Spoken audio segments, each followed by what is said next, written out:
in the morning, you got me up, all cause you need to talk. To 4 in the evening, wanna break up, say that you've had enough. I'm tired of talking, again and again, argue about everything. You are my darling, this kiss and make up, I know you want to touch. You call me every night, call me every day, I just wanna get you alone now. Trust me when I say, we gon' be okay, we just gotta boom bada boom ba. I don't wanna fight, you know that I'm right, baby let me talk to your body. We gon' be okay, hear me when I say. Anybody heard about the new store in New York City? It's called the Husband Store. And you can go there and shop for a husband. There's 6 floors in this store.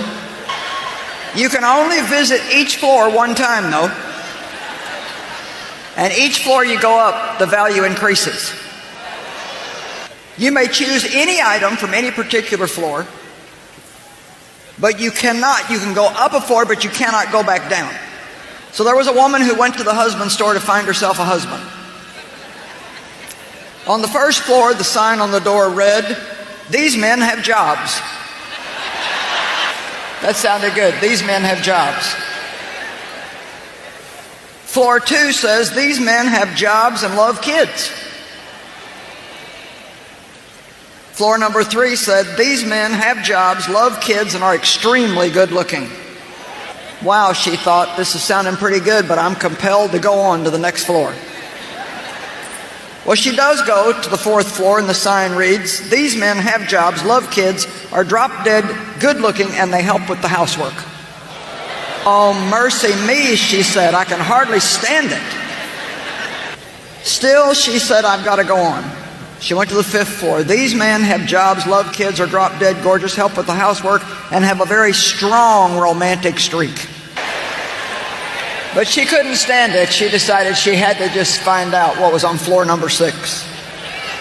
Floor number 6 said, "You are visitor 31,456. To this floor, there are no men on this floor. This floor exists solely as proof that women are impossible to please."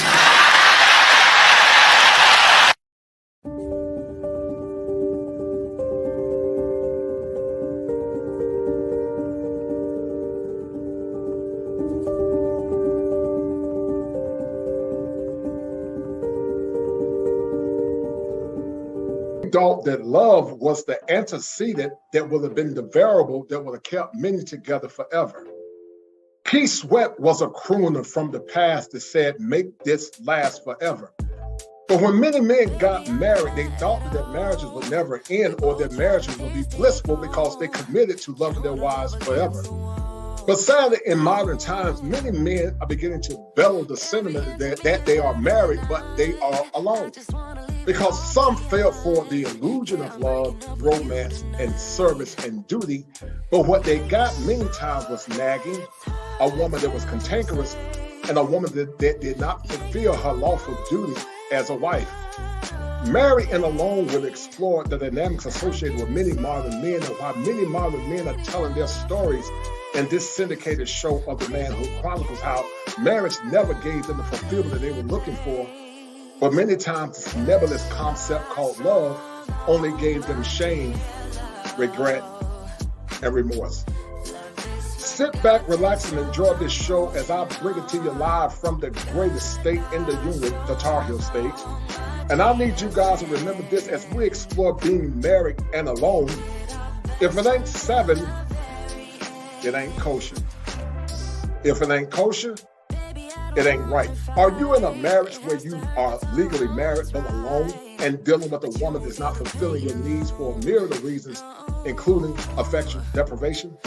I want you guys to enjoy this show as I have several guests and we'll be exploring how their stories chronicle the stories of many men in America. Be well.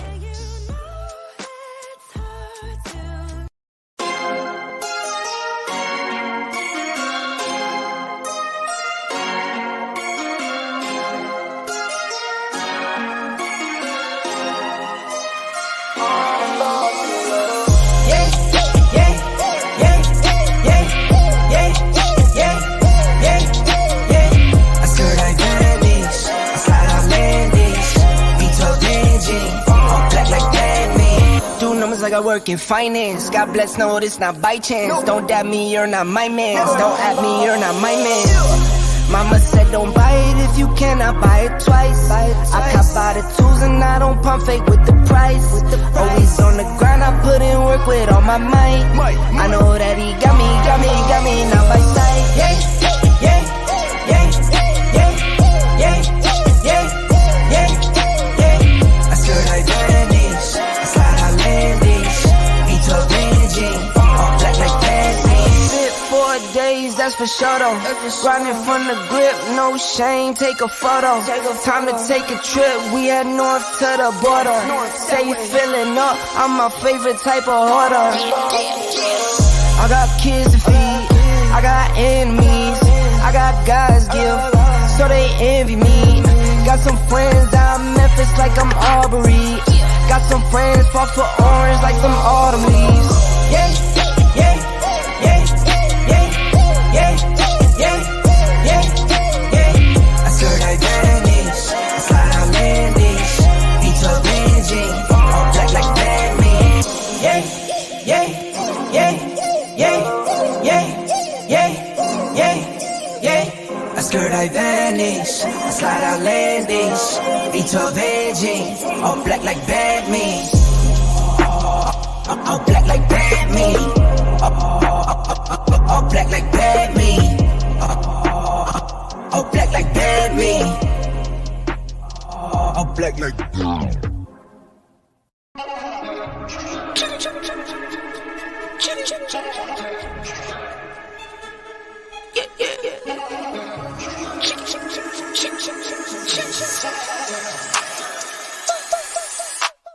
Money line, I'ma run it every time. Give me mine, going up, need no decline. Money line, I'ma run it every time. Give me mine, going up, need no decline. Yeah, yeah. Why check Castro, yeah, I need my ass. Why check Castro, yeah, I need my money line. Why check Castro, yeah, I need my money line. Why check Castro, yeah, I need my money line. Watch out for those who surround you, need no funny kind. You can't see what's on my brain, I live inside my mind. Out of space and out of sight, you need me in my line.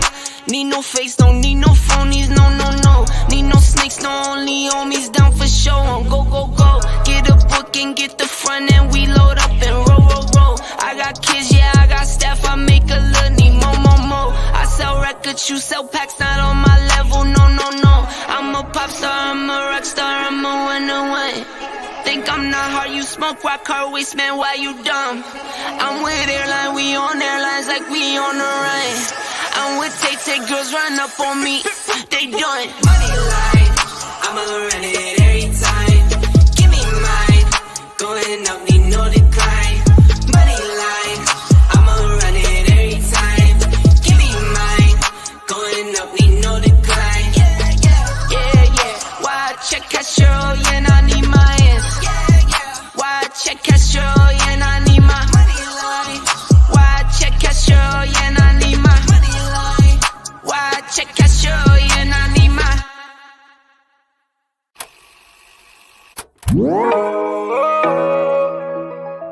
Ma jolie, oh ma jolie. Ah yeah, eh. Every time I come around you, baby girl, something doesn't feel the same. You said that I'm changing, but it's really you. I see how you play those games. Wifey type for a main man. A queen can make moves, a king can't. Snatch you up, now you taking. Gave you bricks, now you building a wall up, wall up. Lately you and I've been all love, all love. I don't know what's up with our love, you forgetting all about us, oh. My jolie, oh my jolie, where are you? When I need you the most, you still MIA. This is murder, heart is melting, girl you got me. Called your bluffing, made you something, now you talking. Telling me to cool it off, cool it off. How can I cool it off, cool it off? Telling me to cool it off, cool it off. How can I cool it off, cool it off? Oh. My jolie, oh my jolie. My jolie, oh my jolie. You don't turn on me now. You don't get no time for me now, babe. Got him on a rebound, but it's only you that I like, babe.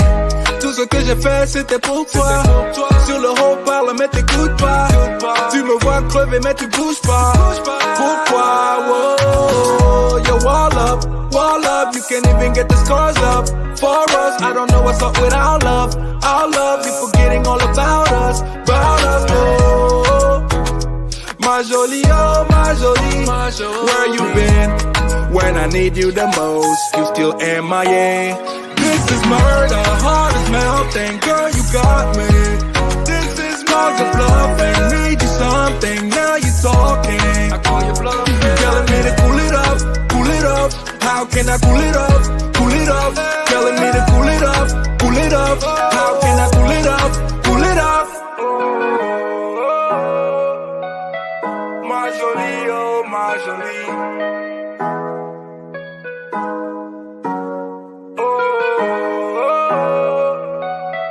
My jolie, oh my jolie. Yeah, this is murder, heart is melting. Girl, you got me. Called your bluff and made you something. Now you're talking. Telling me to cool it up. How can I cool it up? Telling me to cool it up. How can I cool it up?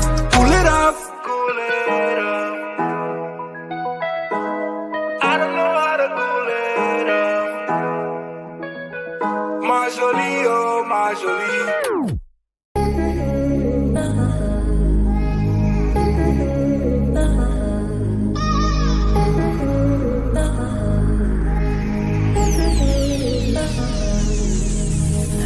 I've really been addicted to you. All of my attention I've been giving to you. Caught up in my feelings, I got feelings for you. Caught up in my feelings, I got feelings for you. On my mind, I can't lie. Pull you down till you dry. All the time, ease my mind. I know that you're dangerous, I'm addicted to you. I might rent the Lambo and go drive it like it's stolen. I've been living wild, I'm just going through the motions. Stumbling out the Uber, grabbed my hand, gave me a notion. Swimming in your water, but it feels just like the ocean. I can't lie, I've really been addicted to you.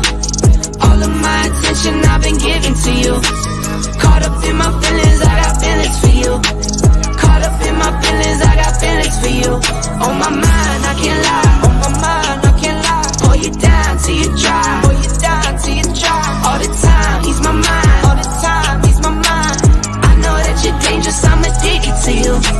I was sipping more for 2 years straight to the face. Champagne belly bubbles still won't go away. Last year my best man hit a stain with bare face. Now he's got a hell behind the water's cold case. I wake up with pain sometime and never go away. Wonder why I bow down to my knees when I pray. In my city gritty, gotta keep it on your waist. Or you might be a victim, they'll find you DOA. I can't lie, I've really been addicted to you. All of my attention I've been giving to you. Caught up in my feelings, I got feelings for you.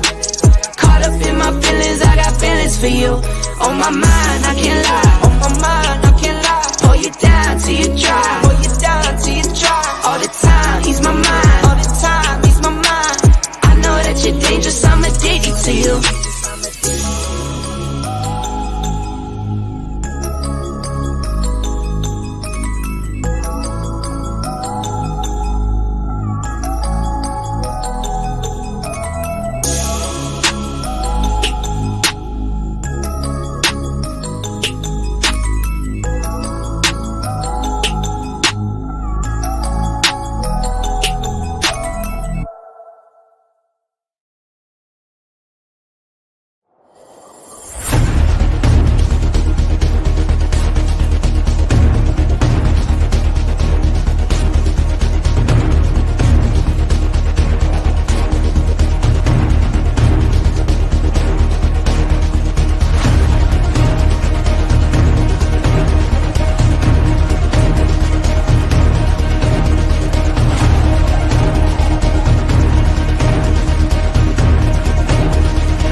Pain.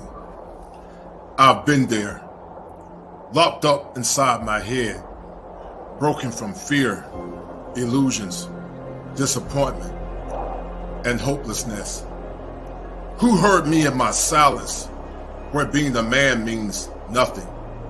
Despair. I've been there too, desperately seeking answers for the questions associated with manhood, hills and valleys, too bleak to compare. Stress, suffering in a utility silo, no comfort, no security, no freedom, no justice, just do it for others.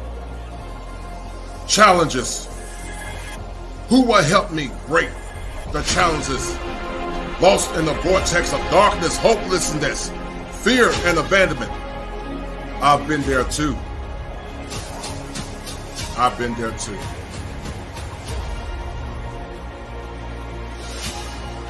Take the next step to your destiny. Join me in this fight. Walk forward. Deep breaths. Head held high, men. Come join me, men, in the winds of time. Stories, hopes, visions, purified in the fire. I'm not a superhero. And I'm not the Reverend Knight. I'm here to help you. Join me, men, in this fight.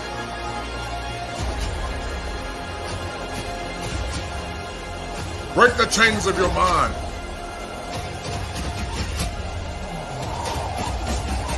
Let's do it now. For now is all we have. Fire for your mind. The kosher clinician.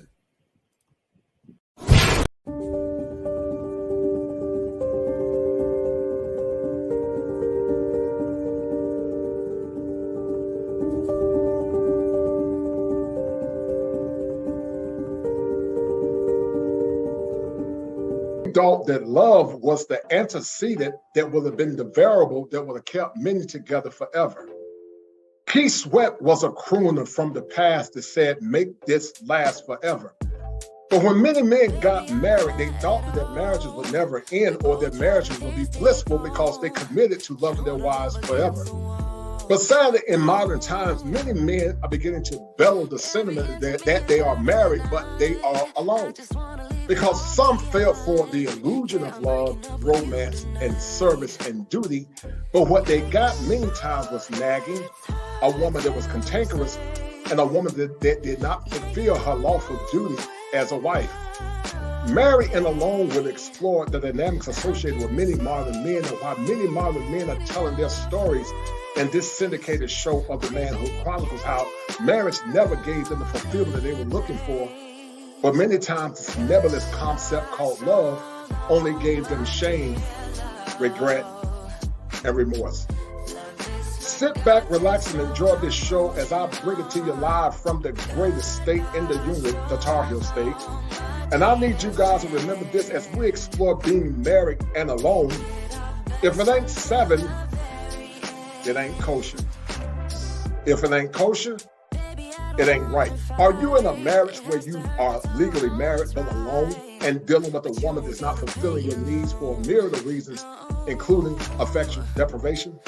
I want you guys to enjoy this show as I have several guests and we'll be exploring how their stories chronicle the stories of many men in America. Be well.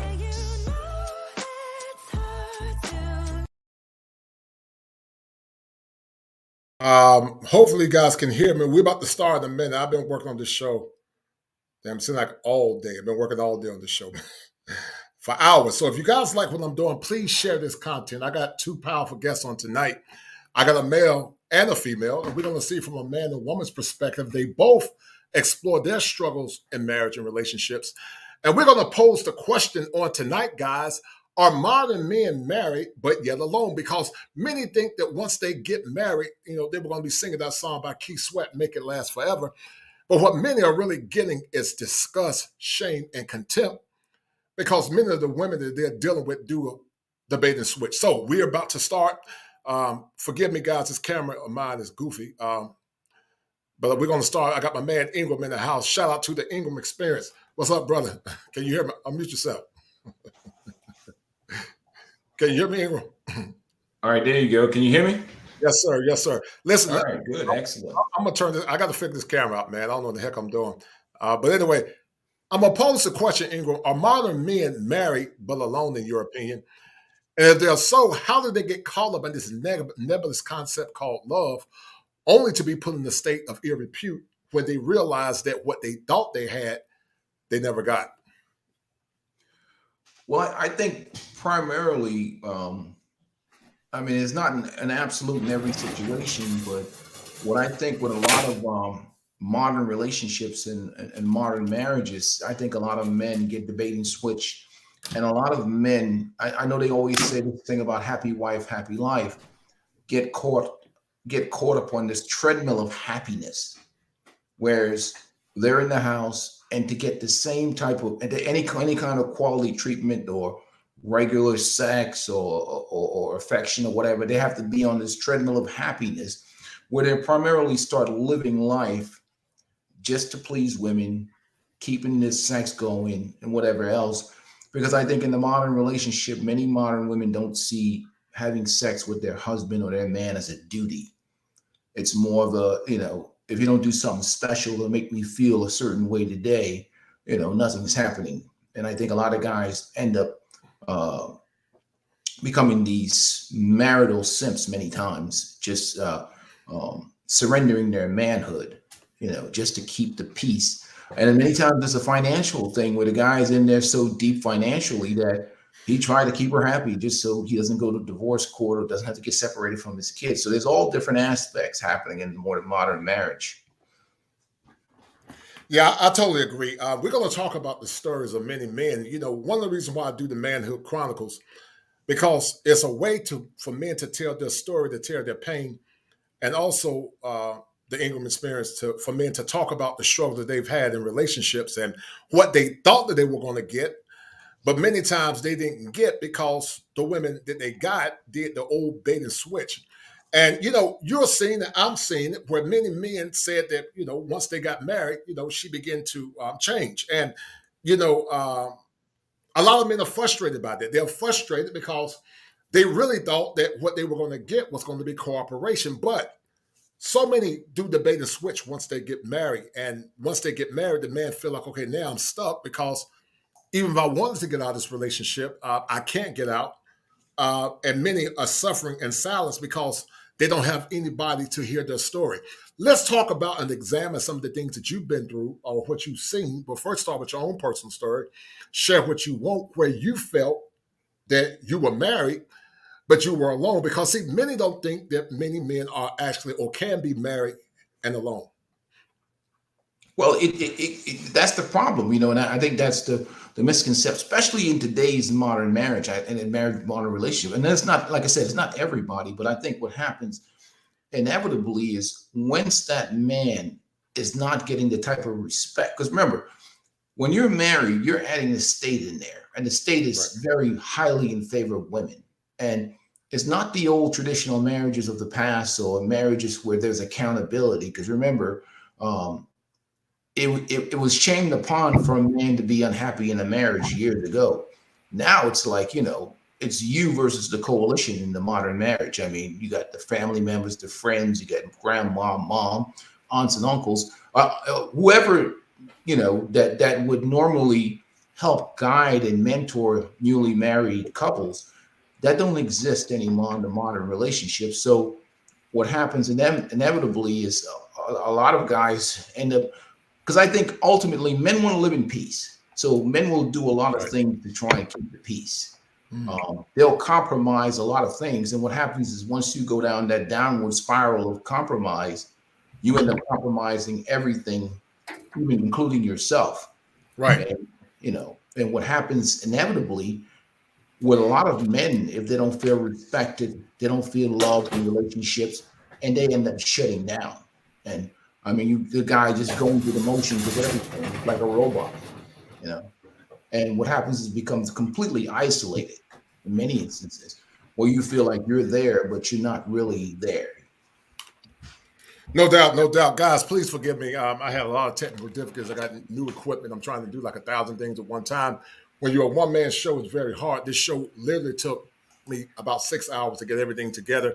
I've been talking back and forth with Ms. Whitley and also Ingram back and forth as we try to get the show for you guys. As we get ready to celebrate Father's Day, I'm contemplating doing a show on tomorrow, and you guys are going to love that as well. But if you guys like what I'm doing, please share this stream. If you don't have anything to donate monetarily, and if you do have something to donate, please donate to Cash App $7 Smalls as we seek to bring balance in the union. Before we start with Ms. Woolley, I'm going to send a special shout out to my man Top Gun, and that's a deal, right? I appreciate it, Top Gun, as we seek to bring clarity in this conversation, because many think that once they get married, then that's the end. They thought that marriage meant unlimited sex. They thought that marriage meant that she was going to honor him and respect him. But what many men are seeing, that once they get married, there's a bait and switch. So shout out to Top Gun. He says, salute to my brothers. Happy Father's Day. One day I'll join the Army. Until then, you may proceed. All right, so let me ask you a question, Ms. Wood. How are you doing, dear? I am doing well. Can you guys hear me? Yes, ma'am. We can. All right. Yes, I'm looking a little frazzled, you guys. I'm sorry. I had the wrong time. I'm Central Time. So I ran in. I'm like, oh my God. I look a mess. But hello and happy Father's Day to all of the fathers, father figures, and everything like that. You guys are needed and we appreciate you. No doubt. No doubt. Very much. So I want to pose the question, Ms. Woodley, because some would think that the question that I'm asking as it relates to masculinity and men is something that's a fallacy. Okay. But is it safe to say that a man can be married and alone and not get the things that he desired? And we know, Ms. Wood, it can be for a myriad of reasons. Some of it's unresolved trauma.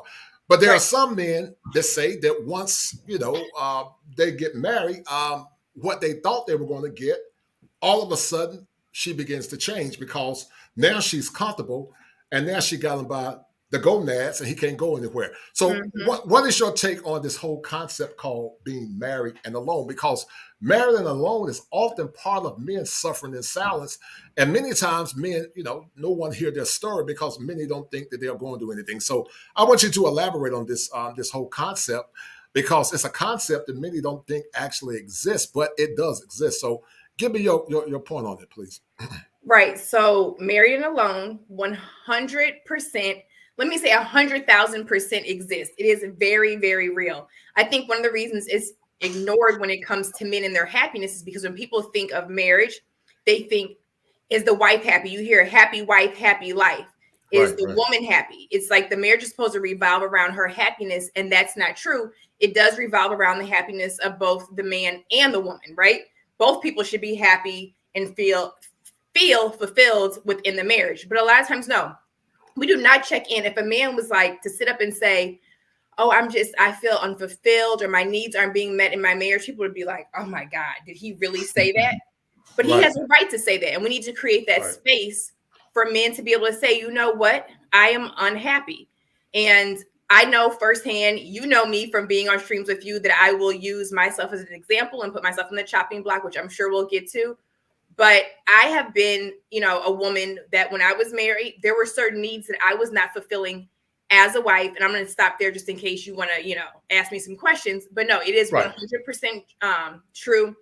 I know a ton of men, and I've even had men reach out to me that are in relationships, loveless relationships. They don't feel respected. They feel neglected. They don't feel appreciated. I never knew that so many men felt unappreciated. They don't feel needed. They don't feel wanted. I've had men that said that they don't even feel like their wife finds them attractive.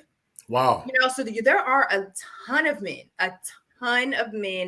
that are suffering in silence when it comes to marriage, and they are married and alone. Is it safe to say, Ms. Woolley, that being married and alone is a mental health crisis? Is that fair to say, or is that safe to say? Oh, 100%. I would 100%. That is a mental health crisis. Yes. Anytime somebody is suffering in silence, it's a mental health crisis. Right. Whether it's in a marriage, whether it's, you've given your life, to a job or a career, anytime that you are constantly pouring out and you are not getting filled back up and your needs are not being met, but you are supposed to constantly meet the needs of others and you are suffering in silence, that's a mental health crisis for sure. It's nothing to be laughed at because it's men like, oh man, the marriage is only for the woman to be happy. No, it's not. It's two people in a marriage. At what point can you have a successful union if only one person is happy? I totally agree with you. You know, and to reflect back on your sentiment to what you said earlier, you said happy wife, happy life. We see it all too often that many times in marriages and relationships that the women become the center of attention as it relates to this big day. But many, Ms. Woodley, want the wedding, and they want, you know, they want the wedding and they want the title of wife, but they don't want the duty that's associated with being a wife. Being a wife is like a farmer that's tending to a garden, or a husband, or man. That's, you know, we call it husbandry, and that's where the word husbandry comes from as it relates to plants. It means to take care of whatever you're dealing with. But all too often, Ms. Woodley, many men feel like what they thought that they were going to get, they often get nothing. They're in sexless marriages. A sexless marriage is a marriage that's often equivocated to being less than 10 times a year. And you know, that's very distressing to a man. And I want to challenge you men that are listening. If you're in a sexless marriage, you need to tell your woman you either get it together or get out, or there's going to be issues. And she might threaten to take you to court and you know get you to child support. But don't keep arguing with her. You know, come up with an exit strategy, because you know when a woman is using sex as a way to control you, that's abuse. It's a form of abuse because some of these women are, you know, they're Christian feminists and they say, "Oh, I love the law," but when it comes down to taking care of their man, they see sex like they're doing you a favor. You're not doing your husband a favor by giving him that which is his. The gospel say, render unto your husbands the due benevolence. And the due benevolence means sex. It means that he's supposed to take care of you in the bed and you're supposed to take care of him. But I think what's happening, Miss Woodley, is that so many modern women, you know, they've had so much fun that when they come into a relationship, sex is boring to them. You know, it's not appealing to it because they had a lot of fun. What's your take on that? Why so many women lose preoccupation for sex? Some will say, well, you know, I got to work, I got to take care of these kids and all that, but that man's job doesn't stop. So give me your point on that, please. I'm glad you said the man's job doesn't stop, because what if a man got into a marriage and said, you know what, I'm bored with being a provider. I'm bored with offering security. I'm bored with this. I'm bored with that. I don't want to do it anymore, right? So we're grown. There's a lot of stuff here. I'm a mom, right? My kids are out of school for the summer. Do you think I feel like getting up every day and creating activities and making breakfast, lunch, dinner, snacks, and everything? You know, I train with my boys and everything like that. No, it's my duty and it's my role as their mom, you know, and their fathers also do it. But no, I don't want to do that all the time. And I don't feel like it, but I have to show up and I have to do it. You're not going to feel like it all the time. Welcome to the real world, right? Find ways to spice yourself up. But you have a lot of modern women who are also disconnected from their feminine energy. When you are connected to your feminine energy and when you tap into it, there may be days that, yes, you may be tired, right? You may not be feeling like it. But if you set yourself up to tap into your feminine energy, however you want to prepare yourself to meet the needs of your man, and simultaneously, it's going to make you feel better as a woman. You will be more relaxed. You will be soothed. You will be calm once you connect and have that release with the man that you are aligned with your man. I feel like you know, and when I say you all, women can go out and do whatever when it comes to brunch or a girls trip or this and that, or when they're trying to get chose and they're standing in lines in the club and giving it out everywhere, you know, for years. And then you get with the man, you want the ring. Like you said, you don't want the duty. You don't want the responsibility. Being a wife is one of the hardest things that I think a woman could ever do. Being a wife and being a mother, right? Yes, ma'am.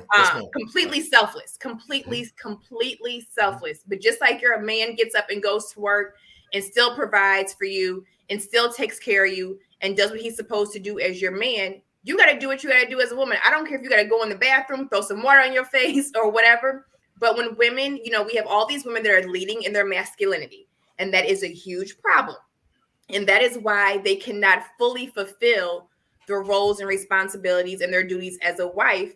And also they just feel that they are more entitled. Okay. So that they are entitled and that it's their world. You know, it's my world and you as my husband, you are living in it and you should just be thankful to have me.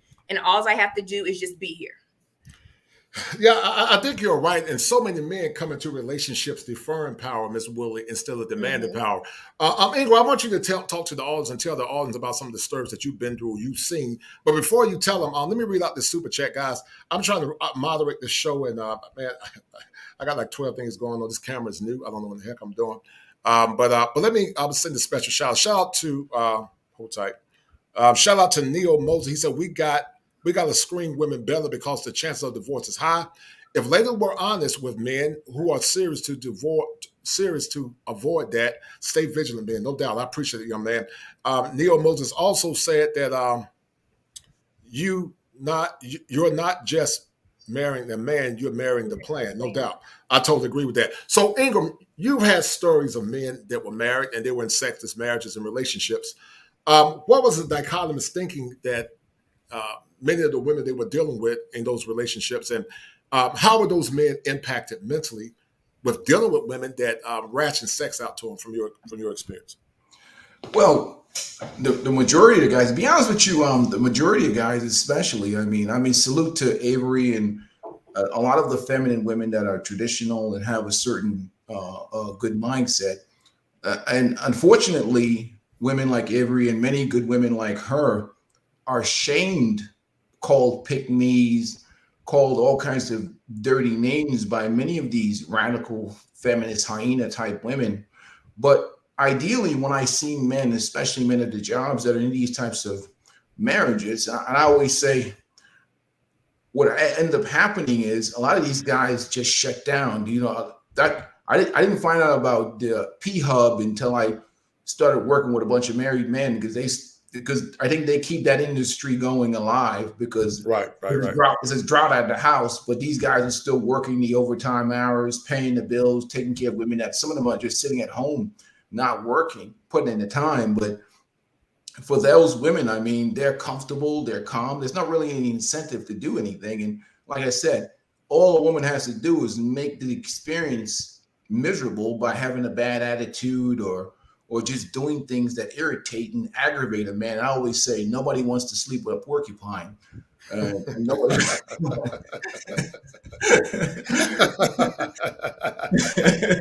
I'm saying, who wants to sleep with a porcupine? Get barbed.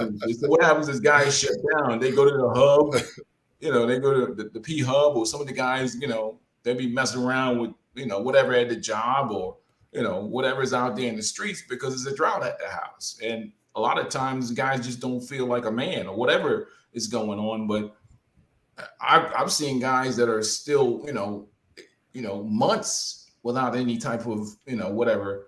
And like I said, I have never seen so many men consume so much of the hub than I had when I started working with a bunch of married men on the job. I'm like, dang, it's bad, man. It's bad out here. I mean, you're talking about guys that are working hard, working hours, good guys. We're not talking about bums and derelicts and degenerates. I'm talking about good, honest, hardworking guys. I don't know what they're like. I can't vouch for them in the house, but I think inevitably in the culture, there's no real incentivized for women to doing. I mean, what are you going to do? I mean, if you're a man, because most of the time, if you complain about stuff, it's going to be you're either going to be emasculated by men, and it's not like back in the day where your husband, hardworking, good, honorable man, is unhappy, and grandma finds out about it, and she shakes the stick at you like, "What you got? That hardworking man is unhappy." Hey, they're like, "You go, girl.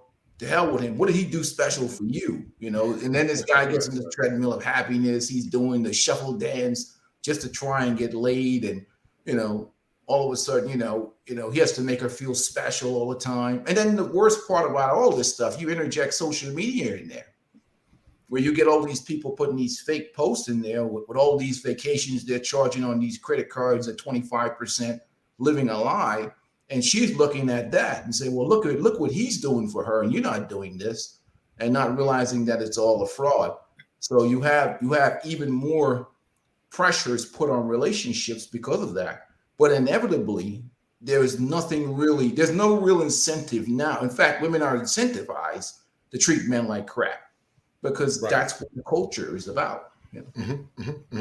You know, self-introspection, Ms. Willie, is paramount to helping a woman evolve into becoming the swan that she was destined to be. You and I talked about it in private for a little bit about, you know, when I did the show with Chantel Simone, we talked about overcoming in order to become. What do you think contributes to women personifying the marriage and alone mindset? I think you talked about it in part. But what do you think contributes to that? Because if so many men are saying, and you have sons, and I would say to the women that have sons, you should be extra vigilant about ensuring that your son is not a victim of a woman that once she get the ring, then she pulls the mask off. We call it the bait and switch. And, you know, that's part of manipulation. And that's why we have these programs, because we don't want men to suffer in silence. We don't want men to become saboteurs of their own ignorance. And many, Ms. Woodley, have become saboteurs of their own ignorance because they got into a relationship thinking that she was going to be a good, noble woman and that she wasn't going to change. But they're singing that song by... I think the group, but After the Love Is Gone. I don't know the name. I don't know the name of the group, but you know what I'm talking about. And so many men are frustrated because, you know, marriage for men is a big commitment. That means, you know, I got to be dedicated to one woman for life. I can't go out here and play around no more. You know, I can't, you know, go to the clubs. I can't do what I used to do as a bachelor. So when men get married, they expect not for the woman just to, you know, take them for granted, but they want a woman that, you know, just going to take care of them mentally, sexually, and physically. But what say you about this ongoing epidemic about the marriage trope? And how did you uncover so that you can recover in this loaded question about being complicit and causing the marriage and alone effect? You know, like like your guest said, it is social media. It is the culture. It not only that, it is the women that are raising these women, right? I have to put a lot of the blame on them. We are not, you know, growing up, like I've said before, we are being raised to be warriors, to be independent, to do it on our own, and the man is beneath us. There is no way, it is very rare that we are being taught how to please and cater to our men. Not something that you're going to hear in a song, but how to really please and cater our man. Not just take care of the home and the children, but your man, because that's an area that I failed at 100%, you know.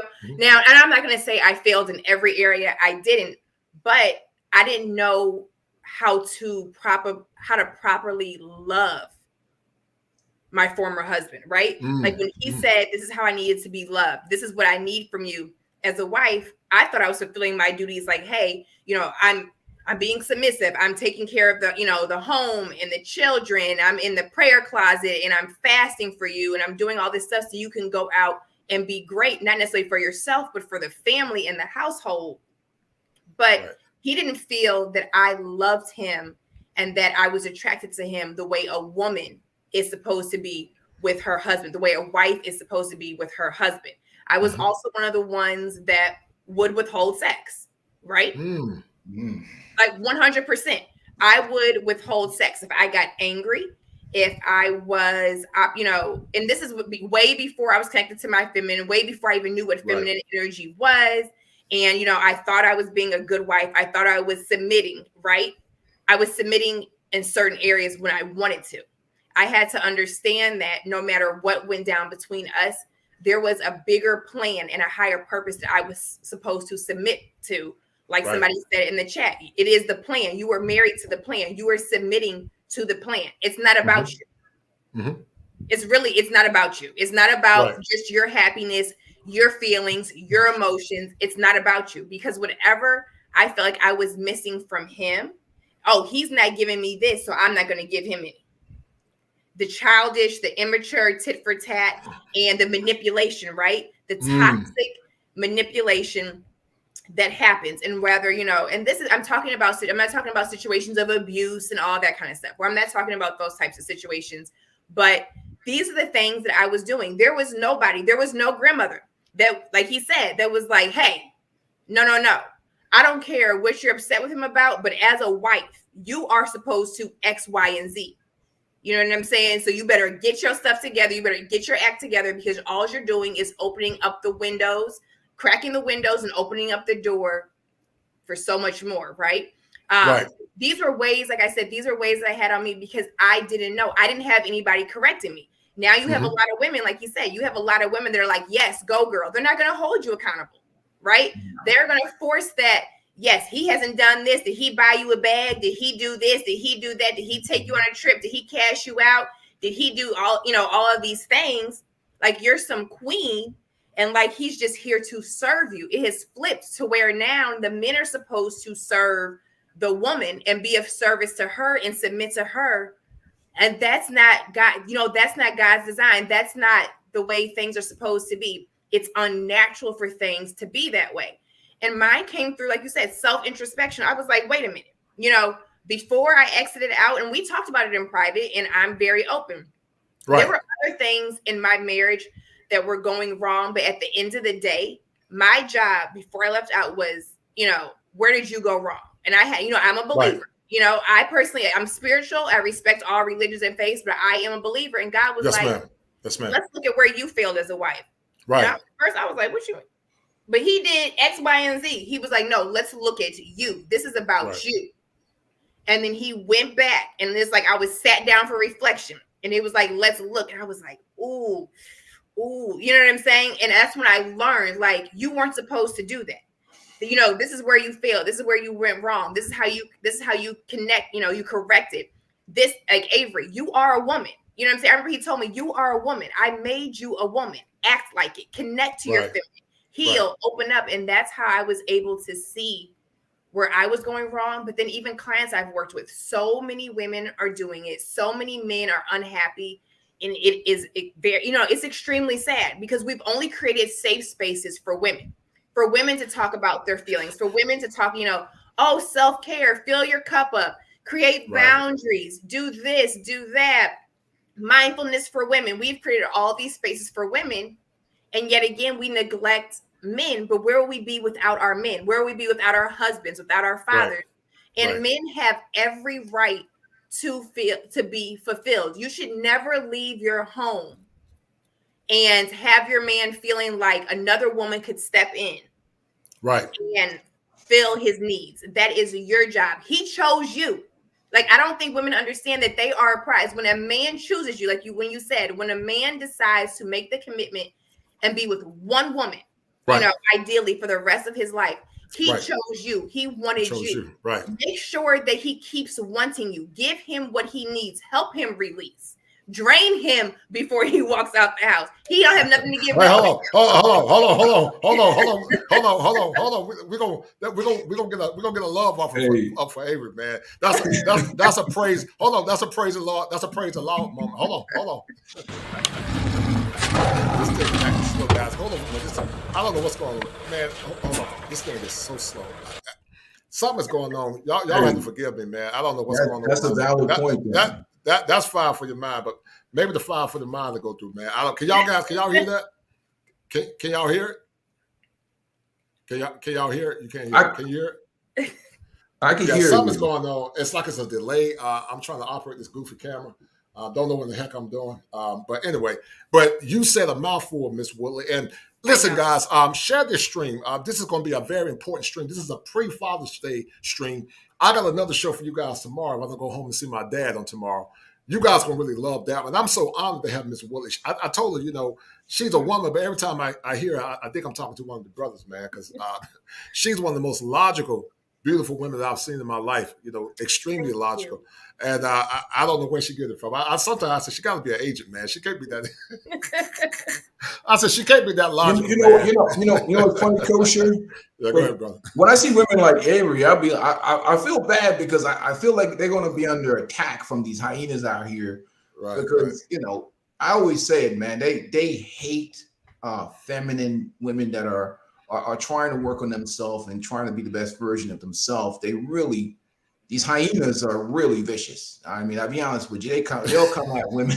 They are. Hold on. Did you hear that? Yeah, they're vicious. No, they are. Thank you. They are vicious. But guess what? Like, I don't back down. And they hate, you know what they don't like? They hate the fact that I'm telling the truth and that I'm like, look, I did this wrong. They're like, wait a minute. Right. Don't divulge our secrets, because now when men hear it, they're like, wait a minute, my woman's doing the same thing.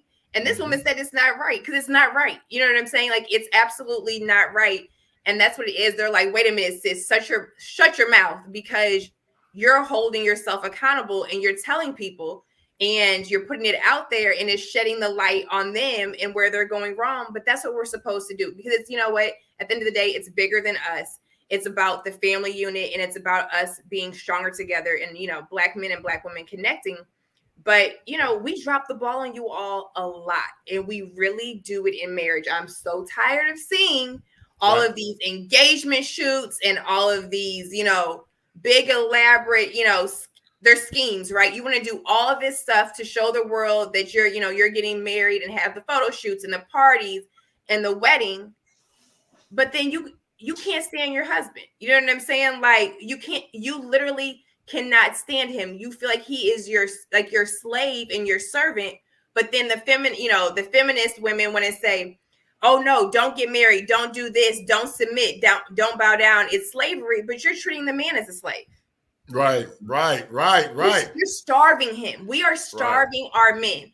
A lot of women are starving their husbands emotionally, physically, when it, you know, sexually, mentally. We are starving you all, and we're like leeches. You're calling them hyenas. We're like leeches. We're like vampires, and we're literally trying to suck the life out of you, and not in a good way, right? We need to be sucking the life out of you in another way. Well, kosher. Everyone, hold on, everyone fire tonight, man. Hold on, man. I got to get him for the. You shouldn't have had me on here. No, hold on. Every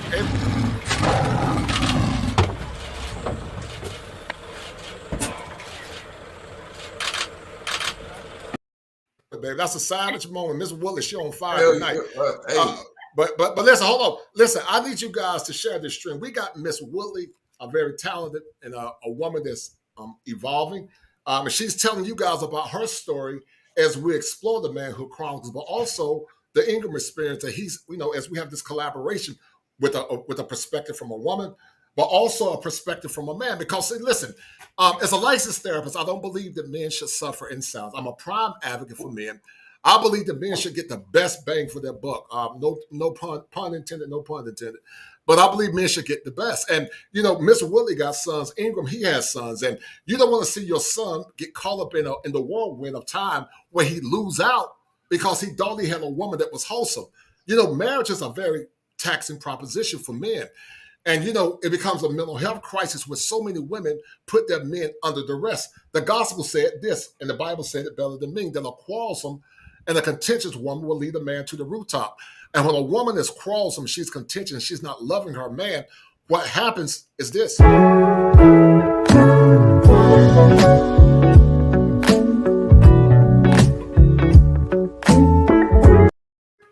Yeah, he's married and alone. And see, men don't need to feel like when they come home, that home is not their safe haven. You know, home is where the heart is. You know, what's his name? Luther Vandross said that a house without a home, or is a home, or whatever he said. I don't know what I'm getting the words mixed up. But you guys get my drift. Men need to feel like that they are loved and wanted. And guys, I put a lot of time in this show. I lie to you not. I was talking to Miss Willie and Ingram off and on. I literally put in about 8 hours in this show with the editing and putting everything together. I used this whole Saturday to get this show together. So if you guys like what I'm doing, please share the stream and also donate to the channel. Hit me at Cash App $7 and we seek to bring clarity. In the meantime, shout out to my man Gregory Scotland for that $5 super sticker. Thank you, brother. I really appreciate that because, see, I don't want to see men suffer in silence. You know, I did a nice intro I'm going to show you guys in a minute because it talks about the struggles of men because, you know, manhood is a series of hills and valleys, victories and failures, and no man should have to suffer in silence. Marriage should never be in the direction where the man is going one way and the woman is going another way. But the gospel said they should cleave unto one another and they become one flesh. What happened, Miss Woodley, to the cleaving of the man and the woman? What happened? Because there used to be a time a woman could cleave. But now it appears that they cannot cleave for a myriad of reasons. I would argue, Miss Willie, because some of them had too much fun, and the receptors are burnt out. But even if that is the case, why can't so many women cleave to the men, in your opinion? Because they want to cleave to themselves. It's me, I. It's the ego. Right. You cannot cleave to a man with the ego. Their ego is in the way. I tell women now from experience, right? Part of it's personal experience, whether it was imparted on me from, the man above, my father. But a lot of women, the ego is getting in the way. And I'm like, you can't be a wife with the ego. There is absolutely no way you can be a wife with an ego. We're not supposed to have it. And you have these women with these egos. And it's like, why would I cleave to someone that I'm told I don't need, who I am told that I am better of? Why would I cleave to somebody who is beneath me, right? So we have what the bitter women, the bitter hurt women that are raising them, what they have planted in them and what has taken root. Then you have society, culture, and social media, and all of these women empowerment movements with their personal agendas also feeding the beast and feeding and fueling the ego of the woman. And so now it's like, why do I have to cleave to you? Right. You know what? And I'm going to tell you something. They want to be married and independent. They want to ring without being, without being a wife. They don't want to do anything. They want to do what they can. It's catfishing, right? Like you call it the bait and switch. People talk about catfishing, whatever. Whatever you want to do it, the feminine finesse, and there's a healthy way to finesse men, right? Right. As a woman, there is, yes, that is a superpower, right? The feminine finesse, there is a healthy way to do it. And then there is a toxic and a dark way to do it, which is manipulative. And that's what a lot of men are getting. They're, baby, you're getting that woman, you getting the cow, and you get home and you're like, wait a minute, is this what I signed up for? Yeah, this is what, you know what I'm saying? And I honestly believe that women do need to be tested. Somebody said that. I do believe that women should be tested and that certain things need to be earned. Right. And you know what? Many times what happens, Miss Woodley, is this.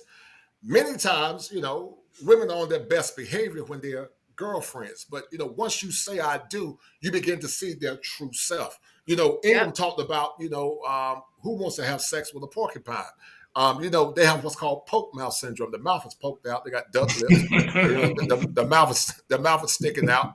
But when they were single, Miss Woodley, and when they were dealing with Raekwon the Man Man, Raekwon the Man Man, they had to do nothing. Only thing Raekwon the Man Man had to do was show up. They have fun with the bad boys, but then when they get married, all of a sudden, you want to give your husband, attitude, but you still expect him to be a man. And something, what really burns me up, so many modern women want to tell men how to be men as it relates, Miss Woodley, to that selfish behavior. They'll tell you a man's supposed to do this as it relates to that selfish benefit. But when you flip the roles about how a woman's supposed to respond to the masculine authority of a man, Miss Woodley, it's met on deaf ears. And it's met on deaf ears, Miss Woodley, for a myriad of reasons, but it's met on deaf ears because many have...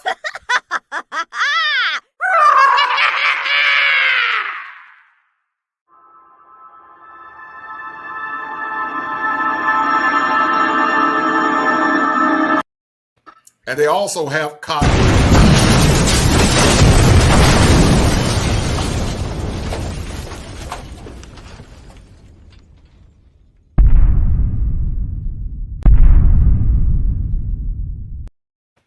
They got cognitive dissonance. They deny the evidence that you are bringing to them and the Ingham experience is bringing to them. They become enraged, Mr. Woodley, when you present them with the evidence. They argue do ad hominem attacks, meaning they attack the messenger instead of the message. And what they do, Ms. Woodley, they will fight you or flee. And so many guys are beginning to evaluate, I'm not getting caught up in this marriage trap. It's not because they don't want to get married, because they do want to get married. But marriage is such a bad investment for modern men in modern time because so many women have been indoctrinated. They come into the relationship thinking that they're better than their man. And I keep telling women, you're not the prize unless he designates you to be the prize. The man is the prize catcher. He anoints you as the woman that's going to help him foster and hoist his vision in the world. But if you don't meet the requisite standards of helping that man hoist his vision, if you don't meet the requisite standards of helping that man carry out his mandate, then you're not ready to be his wife. It's nothing special about you if you can't serve your man. You know, there was a woman, Miss Willie and Ingram. Her name was I can't think of her name. She was a woman back in the past, and you know, she said something that was powerful, and this is what she said. Now you see, I don't want no trouble now. I hope you. Shirley Brown. Shirley Brown said, "I love that man," and that's what many men are looking for. Men are looking for a woman that's going to love their man, a woman that's going to give her all. She's going to live her life to please her man, because at the end of the day, she's not serving that man, she's serving God. And she realizes that, you know, I'm going to stay in synchronicity with God because he is the source of my strength, and my man is just a reflection of the God that I serve. But see, many don't want to hear that because, you know, they'll go serve pastor, you know, they cook pastor, collard greens and chicken and macaroni and cheese because many want the power. Many actually lust after their pastors. But when they come down to their husband get leftovers. They get bad attitude. And many, Miss Willie, are dealing with, you know, women that have kids by other men. And there was a time, Miss Willie, where, you know, many men, they would look at women like that. But now you got women that think that because they think they're doing that man a favor. And I'm telling men, if you raise your standards, if you begin to look in the mirror and realize that you are a reflection of God, then you will not continue to settle for mediocrity. You have a son. And why are these conversations so important, Ms. Woodley, as we seek to bring balance in these very turbulent times?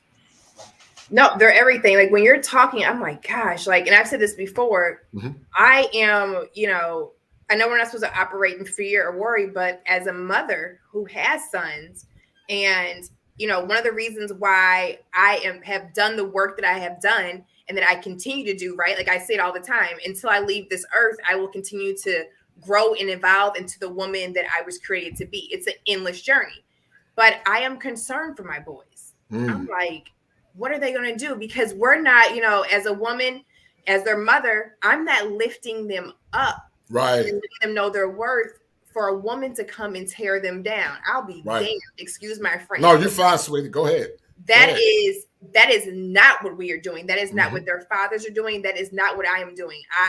You know, it takes a lot, especially raising Black boys, right? So I have to build you up to face the world. Then I have to build you up to face your counterpart. You know what I'm saying? To face somebody that's supposed to be your teammate. And they're being raised to war against my boys, right? Their mothers and their bitter, broken mothers are raising broken girls who are mean, and they're mean as young girls, right? They're mean. They feel that they are above, you know, my boys. And I don't want them to end up in that situation. Right. I don't want them to be married and alone. I don't want somebody to suck the life out of them and they're coming home with their head hanging down, with their shoulders slumped over. I want them to come home, to be happy to come home. You know what I'm saying? To leave the job or whatever they're doing and to come home and be like, yes, you know what I'm saying? I'm about to go home. I'm about to see my woman. I'm going to get recharged. You know, I'm going to get filled up, because as you fill your man up, and I made a post the other day, I'm like, hey, she waters him. He waters her. Yes, ma'am. He waters her. She waters him. Right. It's a cycle, right? I didn't know it was a cycle. I'm like, oh, you're not doing this, so I'm not going to do this. And then where do we end up? We end up in shambles, right? We both end up in a drought. But we are supposed to be filling each other up. It's not just about the woman. It's two of us, right? It's two of us in the union that are supposed to become one. Like you said, women are supposed to submit to God. I remember when I was like, oh, I'm not about to be doing it. And God was like, wait a minute. He was like, I get it that you're in a troubled space in your marriage. He was like, don't look at it as you submitting to him. You made a vow and you made a commitment to me. You need to submit to me regardless of what he is doing. Right. Because you have to lead by example. You need to submit to me. But it is so important. I can't even find the words that we have these discussions and that we let our sons know, right? Because everybody's letting our daughters know, oh, you can take on the world. You can break every glass ceiling. You can do this. You know, you're everything. But nobody is telling our boys that they're everything. Nobody is telling our boys that they matter until they become a hashtag. Yes. That's when we get behind you guys. That's when we love and honor our Black kings, because you're a hashtag. Where was the love before that? You know what I'm saying? Where was the empowerment before that? If we're going to lift up, you know, our girls, if we're going to lift up women, why don't we lift up men? Right. Right? Why would we lift up one to tear the other one down? That's not how it works. That's not the design. So I know I'm gonna be that mom, and I hate to say it. Actually, I don't hate to say it. I'm gonna be like, look, little girl, they're gonna hate to see me coming, because if I have to sit down and interview them, they're gonna hate it, but they're gonna understand, like, if you don't want to put up with this, then you can go. The right woman will be like, you know what? I can stand toe to toe with your mother in a respectful way to understand, like, look, my son has a crown on his head. He is a king. You know what I'm saying? I have raised him along with his father, along with his mother, with his grandmother, along with his grandparents and everybody else, right? It takes a village. We have raised him to be able to take care of you, to be able to love you, to be able to respect you. And I will be damned if you come in here and think that you're going to SHIT on him. Yeah, yes, ma'am. I agree with you 1,000%. You're right. Not at all. Like the mental health, especially if he's already going to be fighting the world. You know what I'm saying? He's already has to go up against the world. I didn't build him up to go up against you. If anything, you should add to his life. If anything, you should relieve some of his burdens. You know what I'm saying? You should be pouring into him as he should to you. You guys should ignite, like, together. It should be like you against the world. That's where a real power couple comes from. A real power couple doesn't come from the matching Fendi outfits and the red bottom shoes, and we're posing and we have a videographer following us, and you're buying me iced out diamond watches for, birthdays and shutting down the Chanel stores. That's not a power couple. A power couple is together. We feel like we can take on the world. Together, we can build a legacy. Together, we can face anything. Together, we grow. Together, we make each other better. Together, we push each other. Together, we hold each other accountable. That's what a power couple is. No doubt. The gospel say that one can chase 1,000 into flight, Ms. Woodley, but two can chase 10,000. And see, what women don't understand is that they really invigorate their man when they're pouring into him. Yes. The great teacher and the prophet and the Messiah and the King, Jesus said, he said, if I be lifted up, he said, I'll draw all men unto me. When you lift your man up, it gives him drawing power. It gives him the creative power to create an environment for you so that you can be the best version of yourself. But see, you can't be the best version of yourself if you're constantly jousting for power. You want the power in the relationship. You want a man that's a Mitch. You don't want a masculine man. You want a Mitch. I'm going to do a show called Rise. Welcome to Mr. Mitch. Because, a lot of women want men to be Mitches. You know what a Mitch is. I'm not going to go into detail.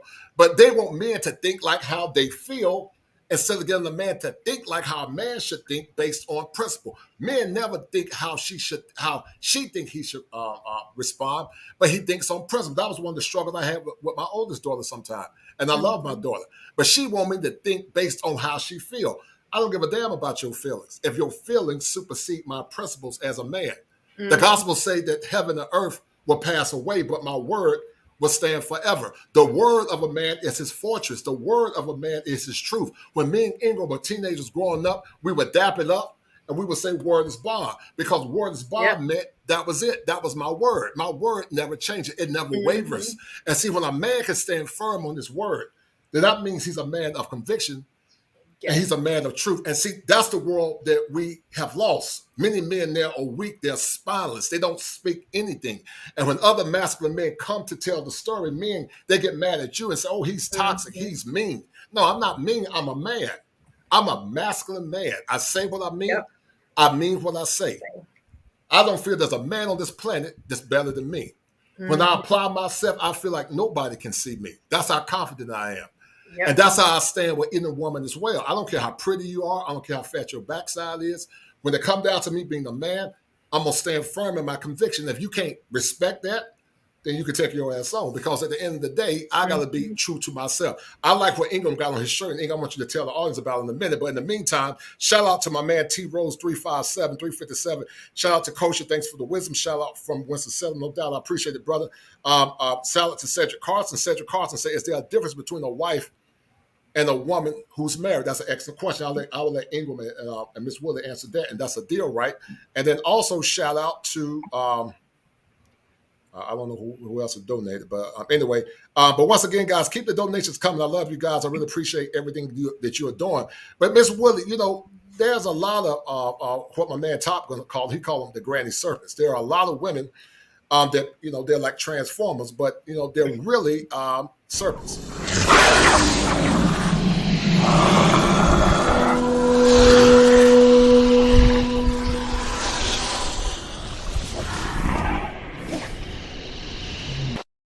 Miss Willie, they're really just serpents, they're transformers. They present themselves as women of virtue, but they're really granny serpents. And some of these old women, Miss Willie, are causing a lot of angst and confusion. A lot of these older women are leading the younger women astray. There was a time where the older women taught the younger women how to be icons of virtue. But now the older women are leading the younger women astray. What's your take on that? And you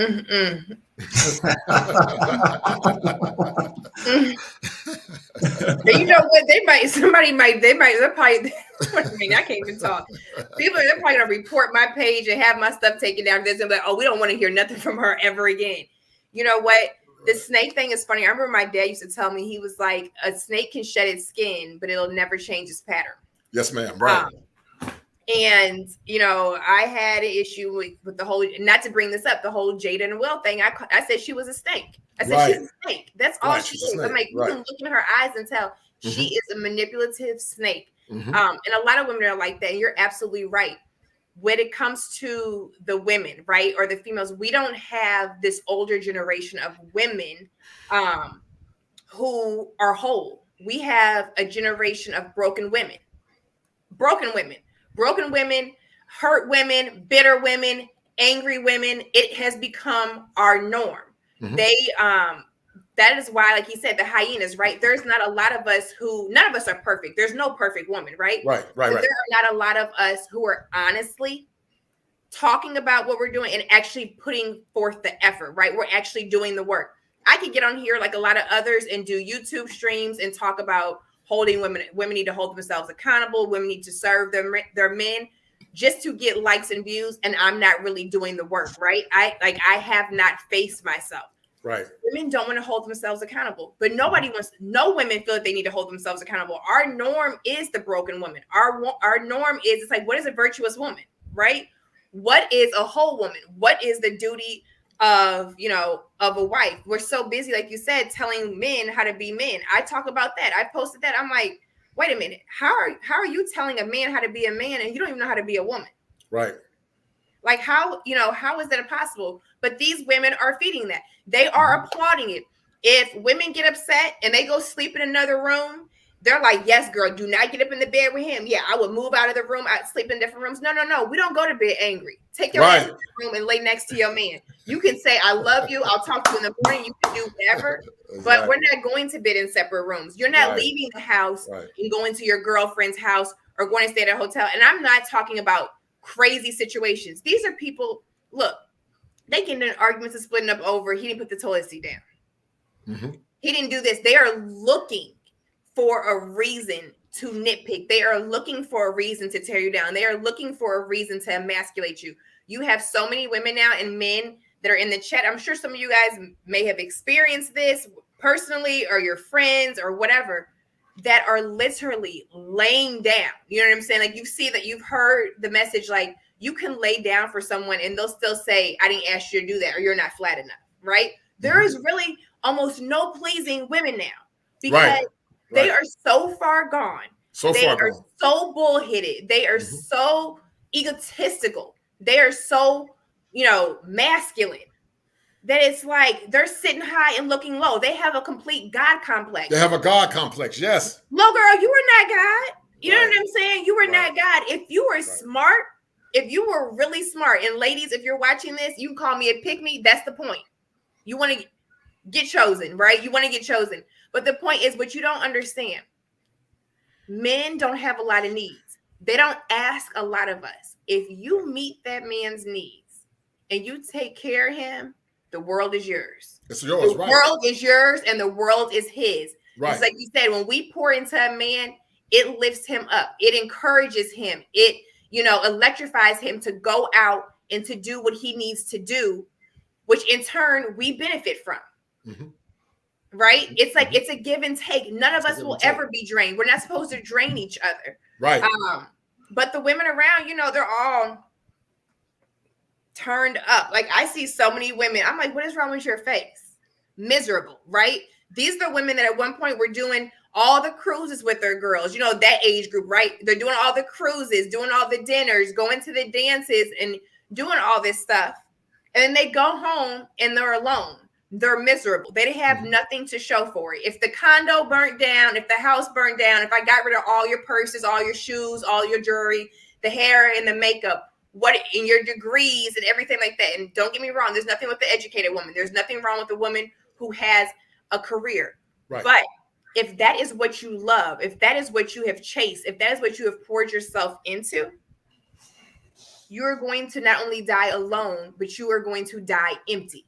You are going to die lifeless without ever have lived. As a woman, you haven't lived until you have opened up. You haven't lived until you have given love. You haven't lived until you have nurtured, until you have been vulnerable, until you have flowed like water instead of hustled. You're not a woman until you have learned to soften up, right? There's no better feeling to be able to give to your man and help him release. And he has that extra pep in his step and that extra bounce. And he's looking at you like, girl, like, oh, you know what I'm saying? And then you can be like, yeah, that's my man. I did that.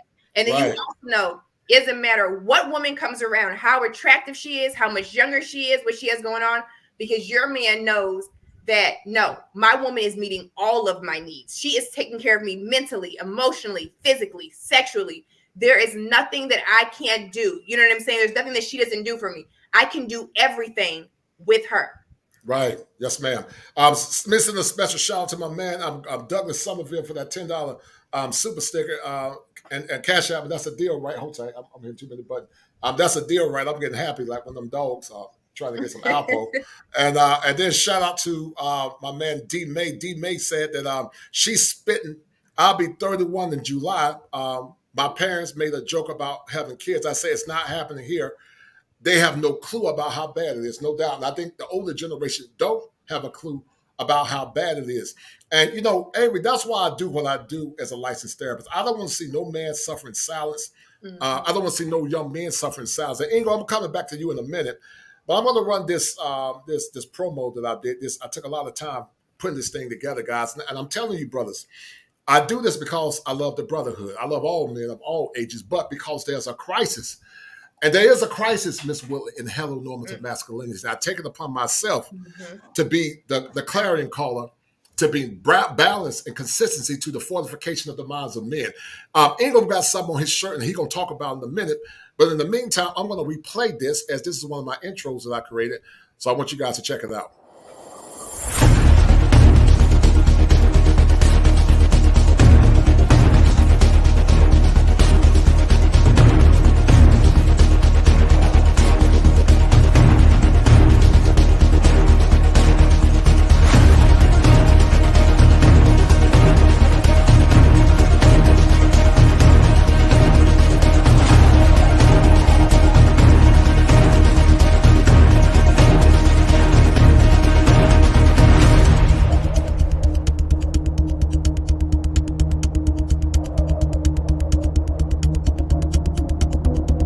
Pain.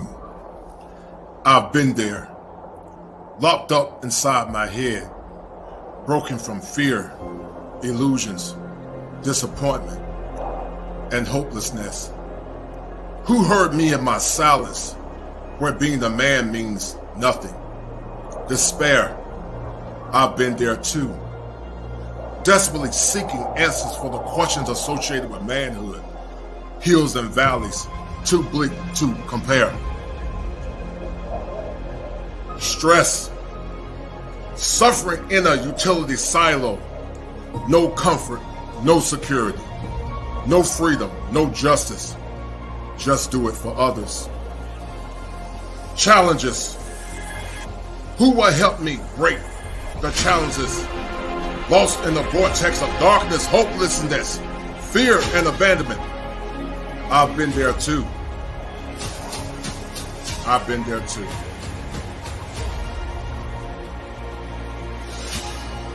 Take the next step to your destiny. Join me in this fight. Walk forward. Deep breaths. Head held high, men. Come join me, men, in the winds of time. Stories, hopes, visions, purified in the fire. I'm not a superhero. and I'm not the Reverend Knight. I'm here to help you. Join me then in this fight.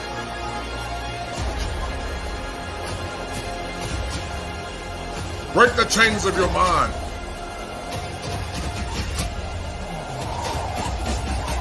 Let's do it now. For now is all we have. Fire! For your mind. The kosher clinician.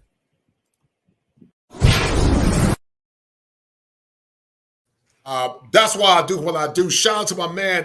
That's my homie. That's my big homie.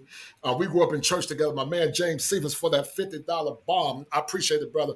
And that is a deal, right? Thank you for that generous donation on today. That's what makes it worth going hard in the paint for the brotherhood. And also shout out to my man, XL Pro, for that $5 super sticker. XL Pro is one of the, brothers always supporting male content.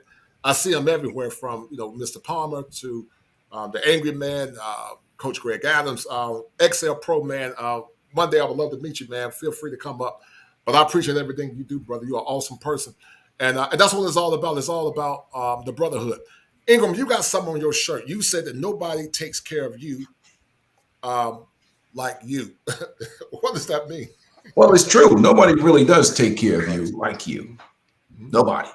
Your mother, your family members, your relatives, your friends. Because nobody's really going to have your best interests at heart, especially in the way today's culture currently exists, especially in America. But before I could go and say anything further, I have to say listening to Avery is very refreshing, I'll be honest with you. Yes, right. Because she, in a world infested with a certain mindset and certain mentality. We're even having debates today about what a woman is. So we've gone to extreme lengths. And obviously the Black community is always to experimental grounds for all of the many agendas, especially the liberal agenda. But the biggest problem you see now is that, attention has become a drug. Okay. And the checks and balances of the past. The grandmoms, the aunts and all that stuff, they're in the club too, competing with the young girls. I've seen women on Facebook and Instagram and Twitter. I was like, man, I know that's one's from 1957. I know what 1957 booty looked like. And it's shaking out there on Instagram and Twitter and going for attention and validation, because that's what it's really become about. It's become about an addiction. And unfortunately, women like Avery have become the 1%ers. Right. There's very few of them. That's true, right. But attention now, I'm seeing women X's, Boomer 2s, shaking it up on Twitter, cougaring it up. These women, it's like, whew.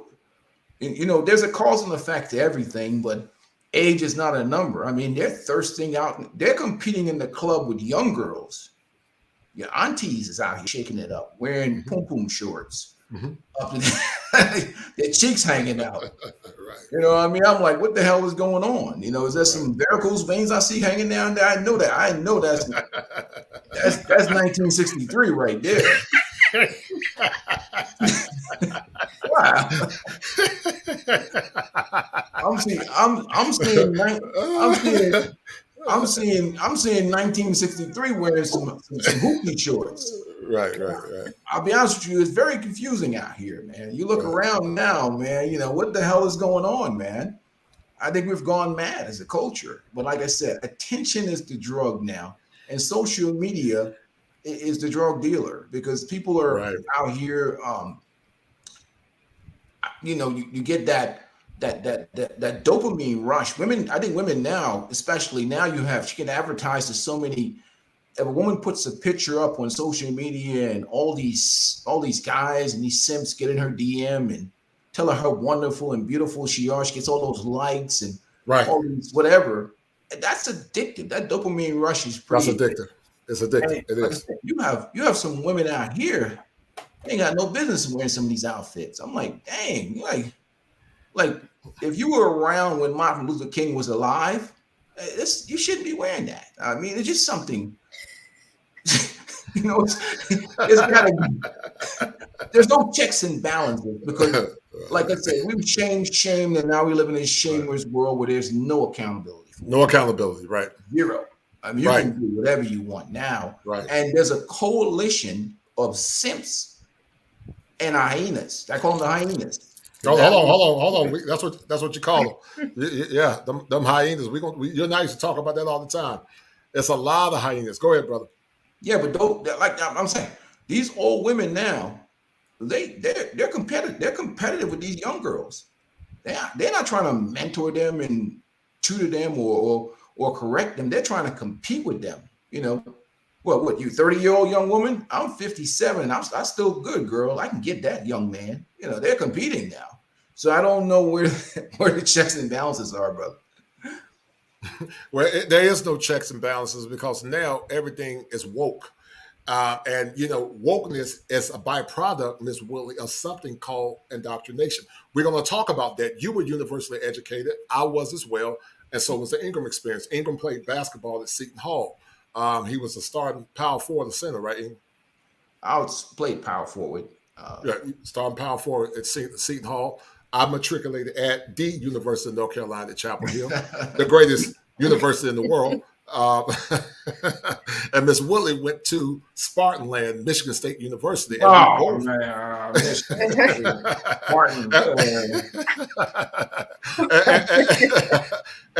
and we both understood what indoctrination looked like. Miss Willie, we're going to talk about that in a minute, but in the meantime, this brother is always coming through. My man, James Turner, he's an awesome brother. I really appreciate it. And that is a deal, right? And I'm going to read the super chat in a minute. But we're going to talk about it. Mr. Turner said that, hey, Coach, you're just doing what I do. Good evening, Brother Ingram. Avery, good to see you again. I'm not married, but I am alone, and that's on my engagement. he always being funny because, you know, Raekwon and Man, you know, they raised by single moms, and this is what they be saying. Yeah, put chain on them. Balls on my mom. They be bringing balls. Kill some of my mom. Bro, like, he look like That's on my monkey. That's on my monkey. That's on my monkey. And see, we got a bunch of degenerates now, Miss Woodley. They think like their mama because they've never seen true power and masculinity manifest in this pure form. You know, many say that they love the law, Miss Will. I did a show last week, and they say I love the law. But if Christ was walking manifest in the earth now, many will actually hate him. Because when Jesus saw the woman at the well, he didn't say, ma'am, please get up and stop sinning. But he told her, he said, woman, go and sin no more. He spoke with authority and conviction. Mm-hmm. And see, you know, we live in a world because we have so many sympathizers that pacify the minds of our women that anytime they see true masculinity and power, they don't know how to deal with it because they're so used to men bending down. But I told my Miss Willie, go ahead and get my burial plot ready. But before I bow, I'm not going to bow because before I bow, it will be an affront towards my masculinity. And that's why we need to have these conversations. It's time for men to rise up from the ashes again. It's time for men to start reclaiming what God placed in them, being the first fruit of his creation. And even if you don't believe in theology, it's time for men to be men. Listen, there's a circle, there's a whirlwind of where all men, white men and Asian men, all are beginning to say something is wrong. And we live in a world because no one speaks out that a lot of our boys and men are suffering. The class of warriors can rise no higher, Miss Willie and Ingram, than the nurturers that help support those men. But how can our boys be successful? And then you got the same women, Miss Willie and Ingram, that when they get their degrees in higher education, there's nothing wrong with that. They say, well, where are the good men? But who was nurturing the boys? Right now, boys are not going to school. Boys are not graduating the race. They're checking out because they feel like nobody cares about them. Michael Jackson said it better than me. He said that nobody cares about us. He said they don't care about us. And that's why a lot of men are saying that they're suffering alone in silence because they don't have nobody to speak life into them. So many men are doing this, Miss Willie.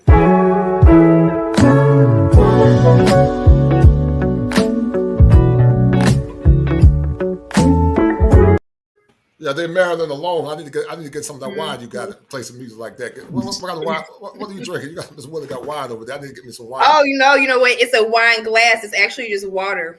Oh, it's water. I thought you had some Pinot Grigio I know. Nope, it's just water. or a Merlot. Yep. Shout out to my man Top Gun. He said, "Peaceful life. Raccoons and possums will always be around." hey, Top Gun.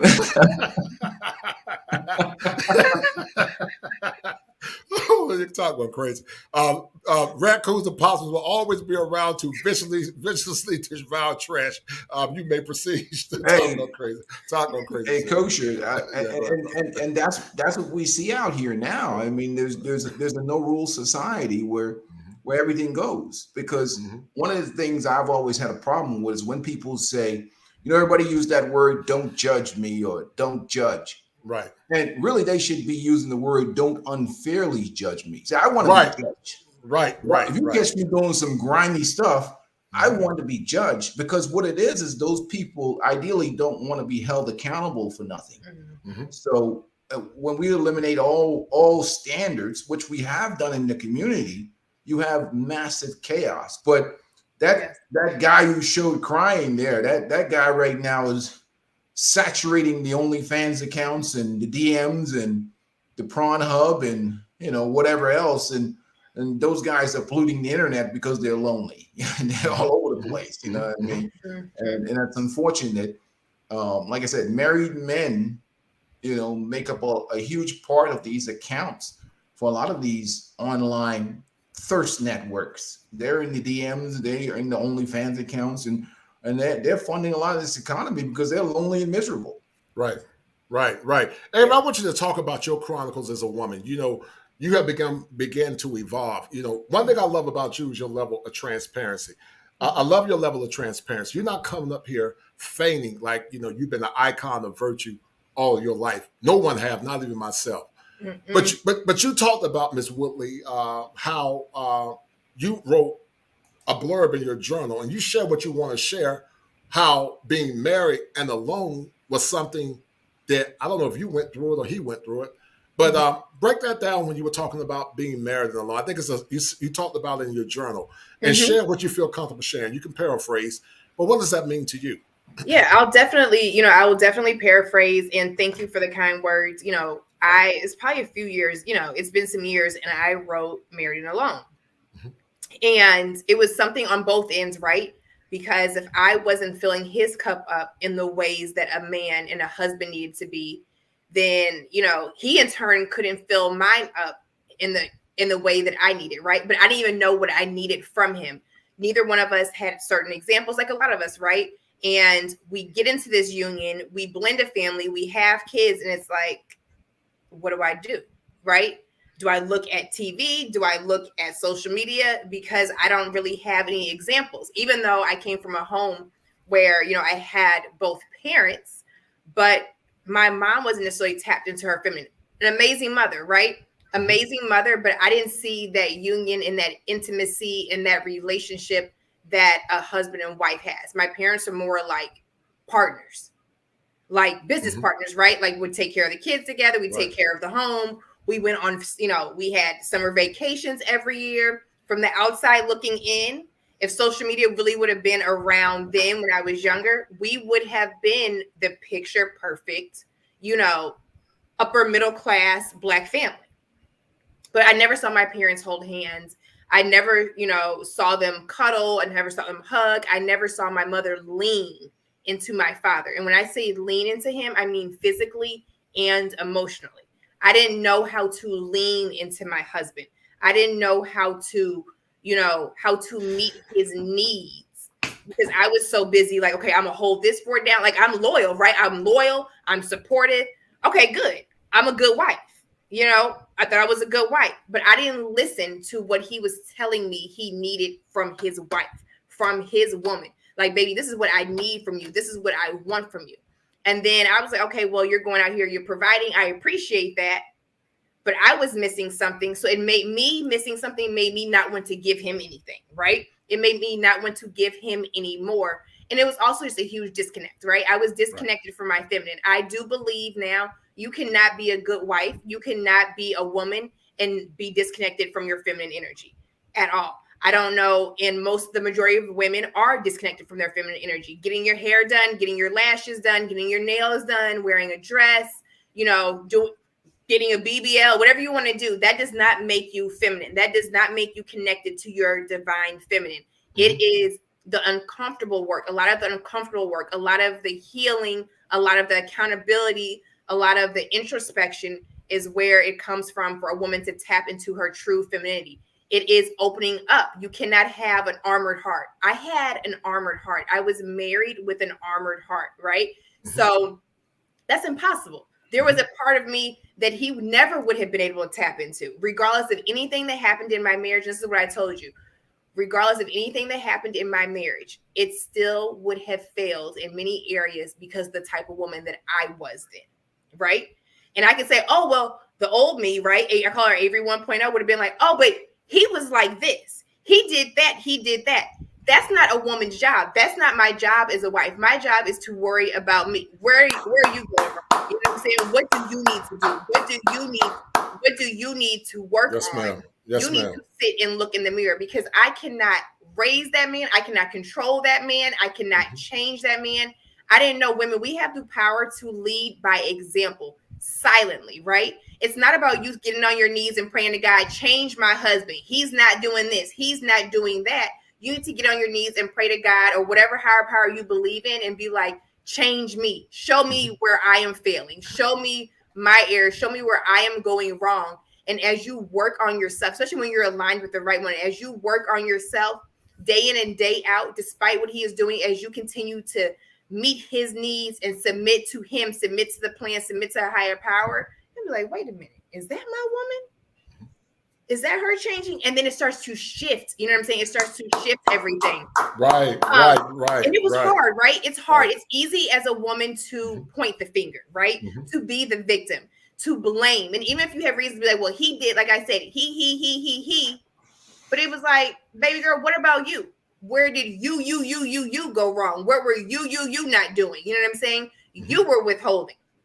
You were doing this. You were doing that. That is not the way of a woman. That is not the way of a wife. God was like, I know you don't want to hear this, and I get it. You have every reason to be upset, but regardless, you have stuff that you need to work on. You're praying to me like, oh, I want to become the woman you created me to be.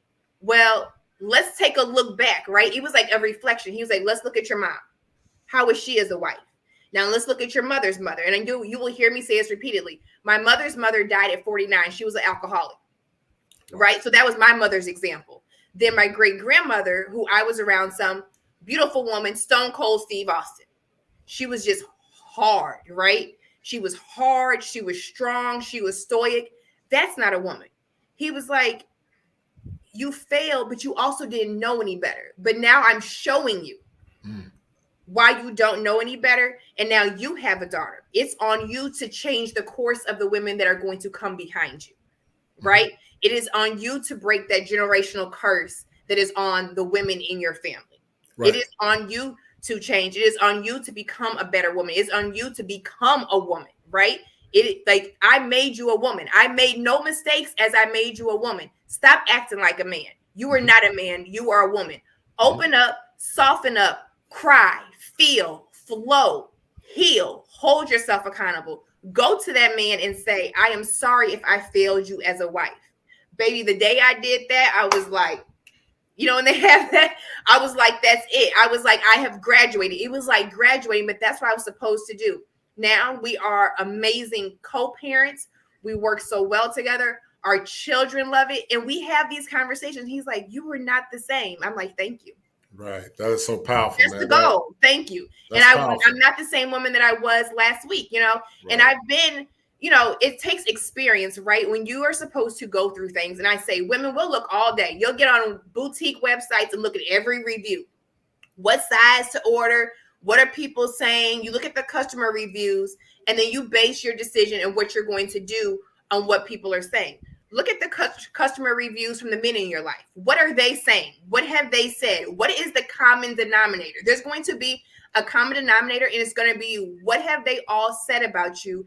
And take that in. Stop being so like, like can't nobody say nothing to you. That's the problem. Like, we don't want to change. And like he said, we have the right. other women, the older women. I call them the old hose, like a water hose, right? You got the old ones and you got the young ones competing, because the old ones didn't want to change. They wanted to pass up the good men, right? There are good men. You wanted to pass them up. You wanted to spend your time in the club. My dad said you should never be a regular in the club. You should never be in the streets. Your name should never be in the streets. So that's what those women did. Now they want to say, now they want the men. They want to get chosen. They don't want them because, like, back then you didn't want me. Now I'm hot. You all. Now I'm hot. You all on me. Right. You got these young ones, right? And then they're gonna turn into the old hose. You know what I'm saying? It's just gonna keep going like that. It's like, when does the women intercept? When does the woman also rise up? We need more, like you said, men need to rise up. Men need to man up. Women need to rise up. Women need to woman up. And I don't mean in the boardroom. I don't mean in the courtroom. I don't mean to like break all the glass ceilings, right? We're doing that. We get it. We're doing that. We don't need another boss babe brunch, another, secure the bag. No, how do you secure your man? How do you keep your man? How do you keep your man happy? You know what I'm saying? Where are the women like me going to be like, look, sis, whatever you do, don't do X, Y, and Z. If you're doing that, it's wrong. Withholding sex is wrong. Trying to control your man is wrong. Praying to change his ways, for him to change his ways, and you don't change your own ways is wrong. Not submitting to your man is wrong. Not really realizing that there is power in submission. There is beauty in submission. Not connecting to your feminine energy is wrong. You will fail at every turn. It's going to come back on you. If you don't want to keep going through this, we need more women like me. We need more men like you all, to get on these platforms and say, like, no, this is how it is. You know what I'm saying? Like, women are failing left and right. Left and right, they think it's cute. You know what I'm saying? And they're like, oh, I love this life or whatever. I'm like, I'm not coming to no more birthday dinners with a bunch of women. Like, happy birthday, bitch. It's your birthday. I'm not going on a bunch of girls' trips. I'm not doing a bunch of girls' brunches. I'm not doing that. You all don't fulfill me. You know what I'm saying? Yes, I do need to be connected to women. And I do have some amazing friends that are women who are also, and they're connected to their husbands. I understand they're like, no, I got to take care of home first. Yes, I can meet you, but I got to cook dinner. I have to do this. I'm not like, oh, girl, no way. Take care of home. You know what I'm saying? Take care of home first. And no, you don't need to be in the streets. You can step outside, but you need to step back inside. You know what I'm saying? You don't need to step outside until your man, his needs have been met. So when you leave out, he's not on P-Hub. He's not on XN, XN, all the other ones. Right? So where he's like, you know what? Girl, gone. You know what I'm saying? Like, I'm fed. I'm released. I'm comfortable. I'm good. Go have fun with your girl, or he goes and has fun with his men, with the guys in his life, and connects with his men, his brothers, his peers, his accountability partners. And you come back together. We just don't have it. You're right. We have no standards, right? We have no standards. We have no women. There's not a lot of women, right? There are not a lot of women. What is between your legs does not make you a woman. Right. I totally agree. And many conflated, Miss Willa. They think, that because they have a poom poom, that makes them special. Every woman got a poom poom. It ain't nothing special about yours, but some think that poom poom, it makes them a damn a diva. And it don't. But because so many men have low standards, they worship at the feet of the modern woman. And I keep telling men, from a psychological perspective, she only respects power and strength. Shout out to my man Clement Gray for that $5 super sticker. Thank you, Clement. And also shout out to Rashad Malcolm Tillman. He said, for the safe word, garden tool. No doubt. Shout out to him. I want to ask the Ingram experience a question, and we're going to get right into it, because I'm going to keep dropping something for you guys, because you guys going to love it. But I got to ask Ingram a question, and because we're going to take it to a whole nother level. But before we do it, I got to drop some fire for your mind. The culture tradition. Mind. I'm going to ask you a question, Ingram, starting with you, and then I'm going to go to Ms. Woodland. We're going to look at this nebulous, or this circuitous thinking of so many modern women. What does indoctrination mean to you, Peaceful Life? What does indoctrination mean to you? And then I'm going to ask Ms. Woodley, what does indoctrination mean to her as well? In the context of the modern relationship, and especially in the Black community, is just programming.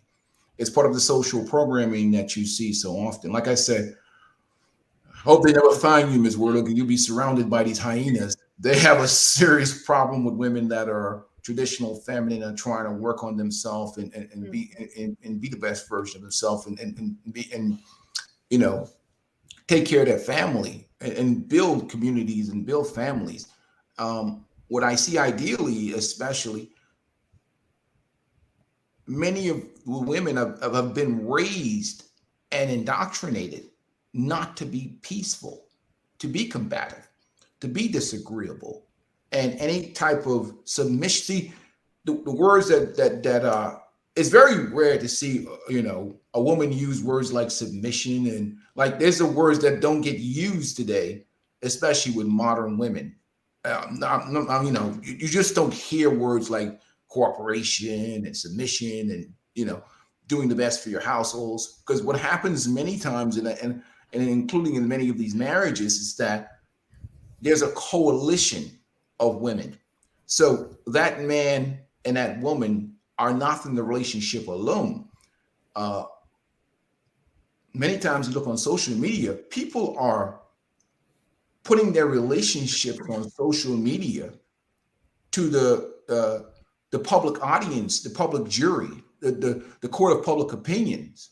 They're putting their business out on social media. So if that man and that woman has a fight, she goes, talks to her single hyena aunt or single mom who's been a single mom as a hyena, or the whole crown, a bunch of simp men that are, I call them male orbiters. Right. That are fake friends, trying to get in her pants or whatever. And she's talking to all these people that don't know what a healthy relationship, healthy marriage, or whatever looks like. And they're giving her, they're reinforcing her negative behaviors. That's why it's so refreshing to hear Avery speak, because she's really an anomaly in the current culture of like a 1%. I'd put her down in the 1% category based upon the way she thinks. Yeah, she's an anomaly. I totally agree. Rare. The culture has gone so far extreme that it's completely dysfunctional now, and it's a very toxic environment for any man, black man, that has got his stuff together, that wants to do the right thing.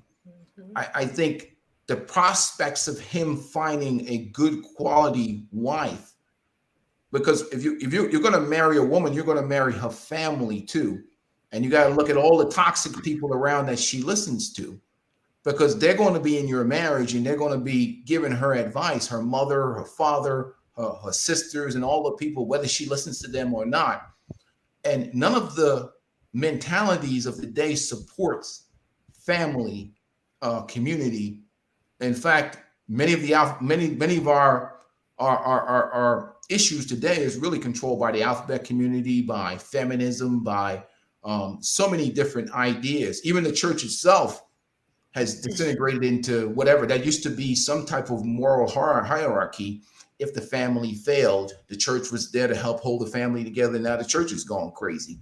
So, you know, what we have now, I don't know how we fix it, because like I said, they attack women like Avery.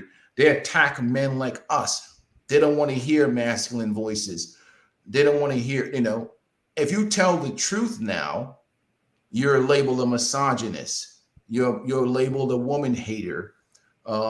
If women like Avery speak up, they're labeled pick me. They're called all kinds of foul names. They're surrounded by this hyena cast of masculine women that don't want to work on themselves, but they want outcome. It's not till they get later in years, when they get older, they want to get married, but they really don't even want to be wives. They want to get married for security reasons. Maybe they're financially didn't save enough money for retirement or whatever else. They really don't want that man. They just want an ATM, and they really don't want to serve that man. They just want decoration to post pictures on social media. And that is the fundamental problem that you see. And it's really, we really have a very, and especially in the Black community, we have a matriarchy. And to compound the issue, you have an 80% situation where most of the boys have been raised by these dominant single moms. And, you know, they don't, you know, they've been emasculated for so many years in their life. They don't even know what it, you know, they, like I always say, simps are the most dangerous men around. They don't even understand how to be men. So they're a part of the problem as well, in terms of not wanting to hear the truth and not wanting to change. So it almost takes something of an apocalyptic nature to reset the mindset of a lot of the women, because here's the problem. I thought January 6th would have done it. I thought hyperinflation that has happened now, where people's gas prices are going up, economic struggles, because here's the problem. Uncovered women not being safe, your job and your income don't mean nothing if this country was in a civil war. Try and pull out some money and buy some food when money ain't worth nothing. Right. You better have a community and a man. Right. Have somebody at least somebody to delay that barbarian coming banging down your door to get you. So the importance of having family, community, and if you look at what's going on overseas, I don't know if the word the war word triggers anything in the algorithm, but if we look what's going on in that country, men had to stay back and fight from the country being invaded. Your job, your education, your money didn't matter. You needed somebody to protect you and defend you. And I think we've become so spoiled, we don't understand the importance of, so they really don't, because we've civilized the world so much, they don't understand the importance of family and, you know, being covered and so on and so forth. So we have complete chaos right now. No doubt. Ava, I know you got to go in a minute there. Whenever you got to pop off, let me know. But in the meantime, I want to show you something before you pop off. But before you pop off, I know, and thank you again for being so kind to come on. I really appreciate your candor, your clarity, your insightfulness is very refreshing. But I want to ask you a question, Ms. Woodley. What does indoctrination mean to you? But before you tell me, shout out to Clement Gray for that $2 super sticker. Thank you, Clement. He said that girl trip equals vacuuming carpets and mopping floors. MC Recovering Wellness said, I've been Juneteenthing out today here. It's my donation. Thank you, brother. I really appreciate it. Richard Salsa Sue said the womb and saving it for marriage should get more validation than who you give the poontang to. That shows discipline. No doubt. I agree with that, man. I agree with that 100%. But, you know, that's like speaking foreign language to a lot of modern women. But I want to ask you a question, Ms. Woodley. What does indoctrination mean to you? And then I'm going to pull up this link. And then, Woodley, Avery, you can stay on as long as you can. But if you're going to pop up, I understand. But what does indoctrination mean to you? As far as relationships and what is going on now, I think indoctrination means that, you know, a lot of these women are, and I hate to say it, it's the, you know, it's the men too, but a lot of these women are being indoctrinated to believe that that the only way they can thrive is they can thrive independent of a man, right? That they are the only way that they can be successful in life. The only way they can, you know, do all of these things is that they have to do it independent of a man. I am better off without you. I am better off, you know, breaking the glass ceilings, like I like to say. I am better off doing all of these things without you because you bring me down. The man is the enemy, right? The man is our enemy. He is the root of all evil. That is what is being pushed. That is the message. That is the agenda. And I saw somebody say that, I think it was Gregory, was like, Avery is not a fan of these women empowerment movements. No, I am not, right? And they are not all bad, but the majority of them are not about women empowerment at all. They're about this belief system, right? This belief that we're going to push this message. And they're even doing it in the universities. Independent. You don't need anybody. You don't need a man. If you want children, go to a sperm bank, right? Or if you want to have a kid, use a man. Get pregnant by him and then let him know that you don't need him. Why don't you need him? Because of your degree, because of your career, that you can do it on your own. You can be it all. You can be everything, and you cannot be. That is not how the world was created.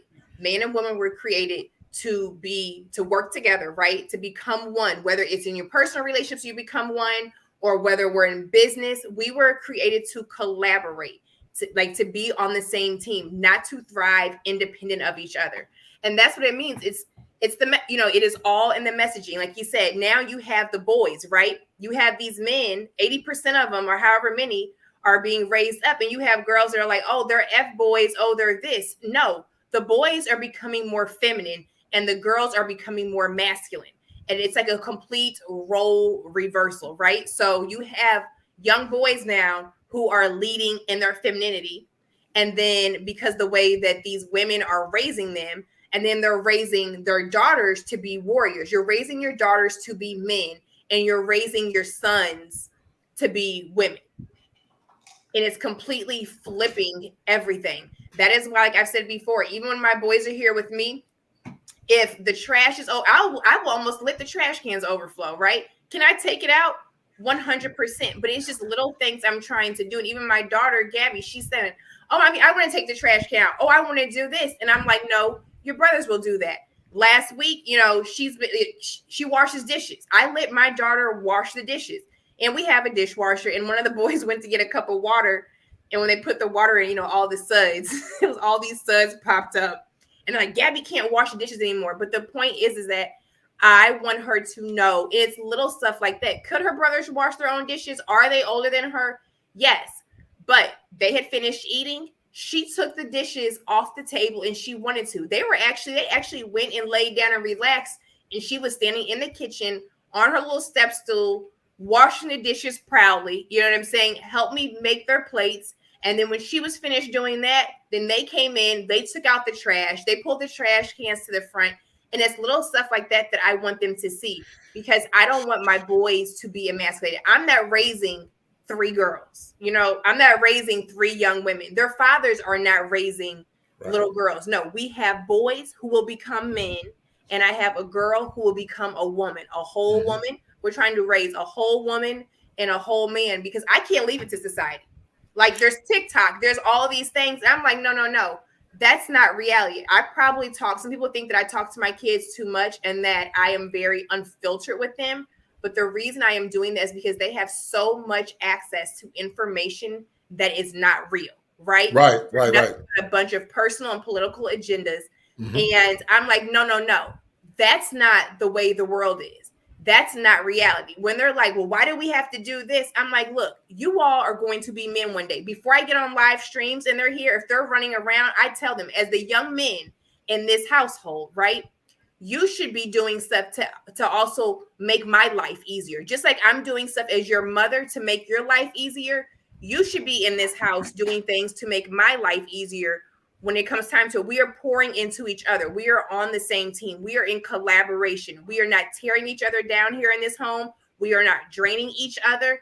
I don't want the internet. I don't want TikTok. I don't want, some of the stuff they see out here on Instagram or their friends. I don't want that raising my children, because if that's the case, my boys will become women and my daughter will become a man.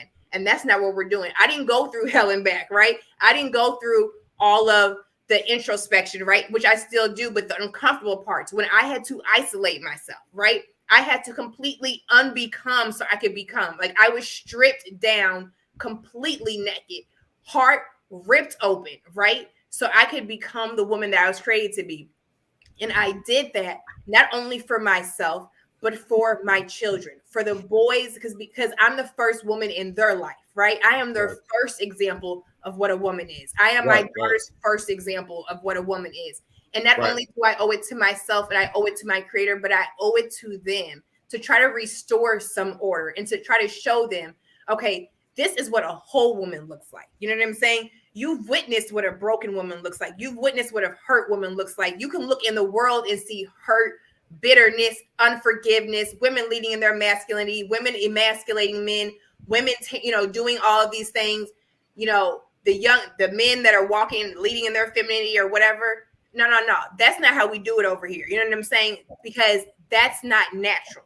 And it's on me to break those curses. It's on me, their fathers, to show them something different.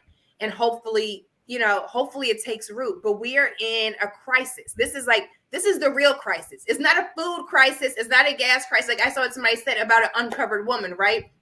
Like, I knew when I got divorced, I'm like, okay, I have 3 kids. I had this conversation with Kevin Samuels, and he was like, but you are rare. you know, because I was attacked for supporting him because women are like, oh, he's talking about women like you. He was like, actually, no, I'm not talking about women like you. He said, one is because you have been a wife. He said, but you continue to do the work. He said, Doing the work, right. He said, so there are women that are single, that are younger than you with no kids, and you're still crushing them, right? Your score is still higher than them because you are an accountable woman and your voice is needed. But I mean, we have to do the work. And I mean, I will continue to speak out. Like, I've never been liked by many. You know what I'm saying? I'm loved by many. I have a lot of support, but I'm not liked by many women. But I've never, you know, I'm not here to be popular, right? I'm not here to be popular. I'm here to deliver a message. I'm here to be transparent. I'm here to make an impact and to try to restore some order, to bring back, you know, some hope and some forgiveness and some healing and some love, and to try to bridge the gap between Black men and Black women, right? To try to bring women back down to earth, right? Come back down to earth. Like, stop sitting high and looking low. You're not God. Women, you are not God. I don't care what the songs say. I don't care what everybody else is saying. You are not God.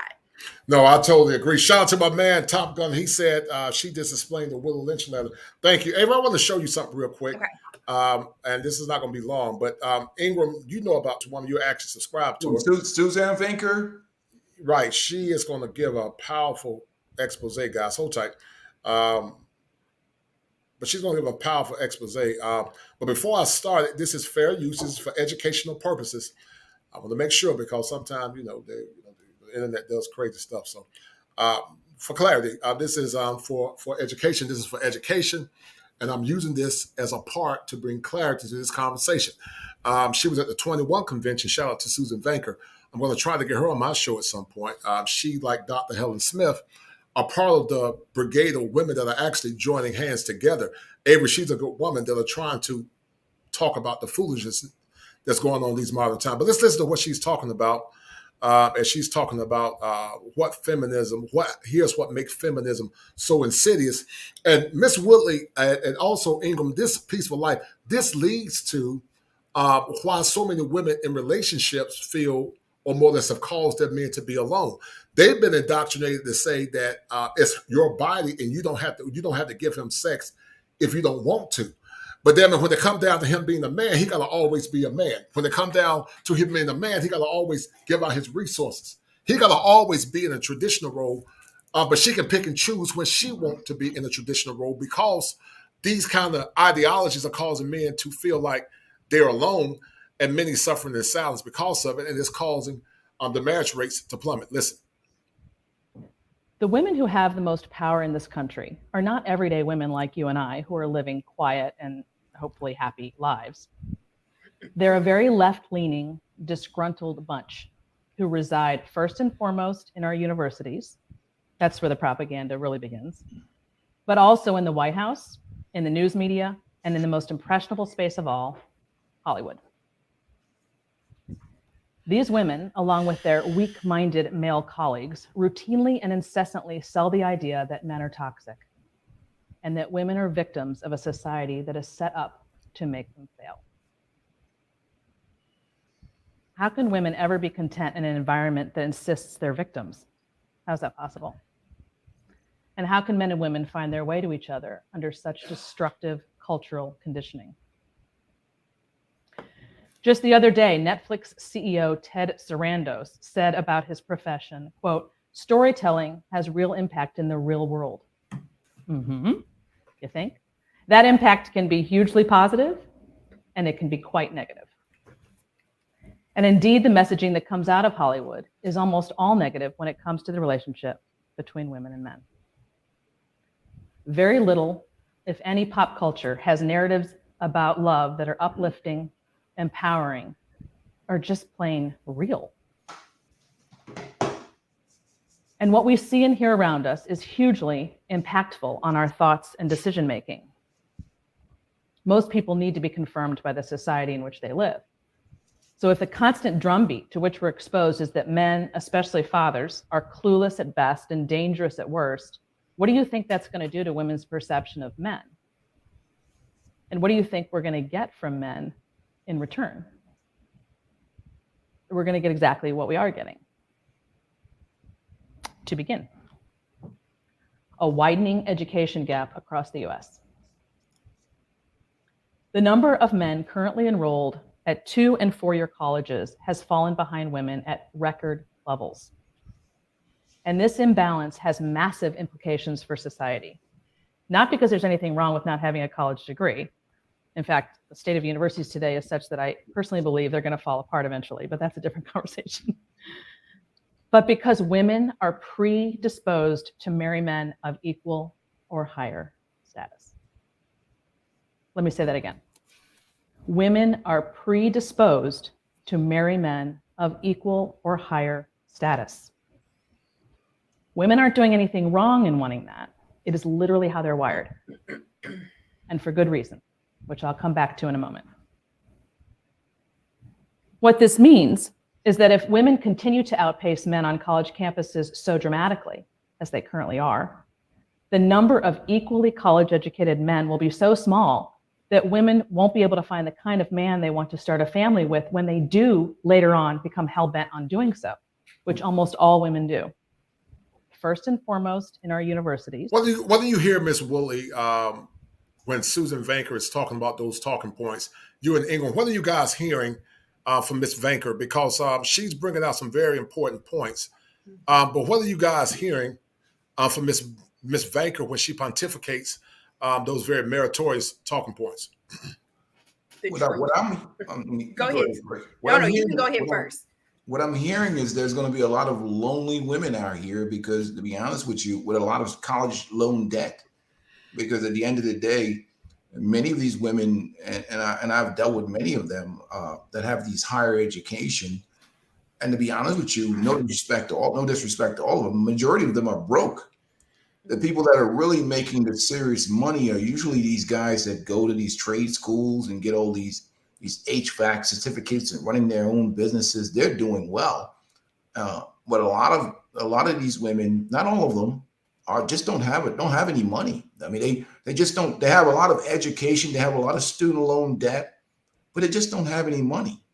I mean, I retired at 46, so I don't have a PhD. That's what you see that's happening in the society, is that you have a lot of educated dumb people, and I'm a big supporter of education with a lot of debt. And many of these degrees that these people major in don't make no money. What good is a PhD in communication or social?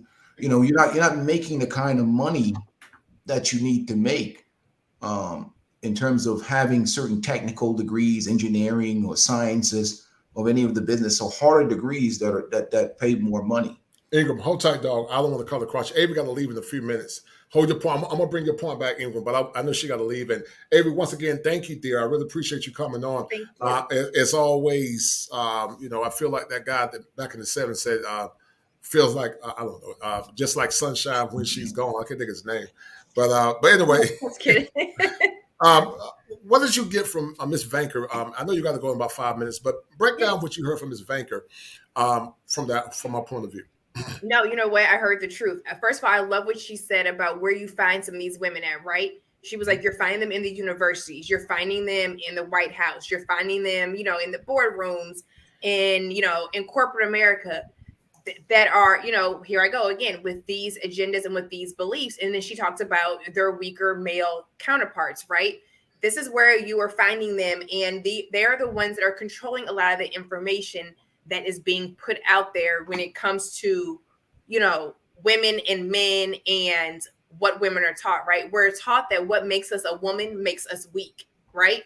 So we are being taught, hey, all of these things. So all of the things that I'm telling women they need to do to connect to their power, the educators and, the women in politics and the people who are putting these messages out there are telling them, no, these are the things that you need to disconnect from to walk in your power. These are what you need to disconnect from to thrive, and it may look good, right? We see the social media videos like, like thrive, do this, do that. But those women, that's because it's trending, right? You're not really doing the real work. Like we talked about, like the whole word submission, right? We all know now what I do. It's not a 4-letter word, right? I'm like, no, there's power in that. There's beauty in that.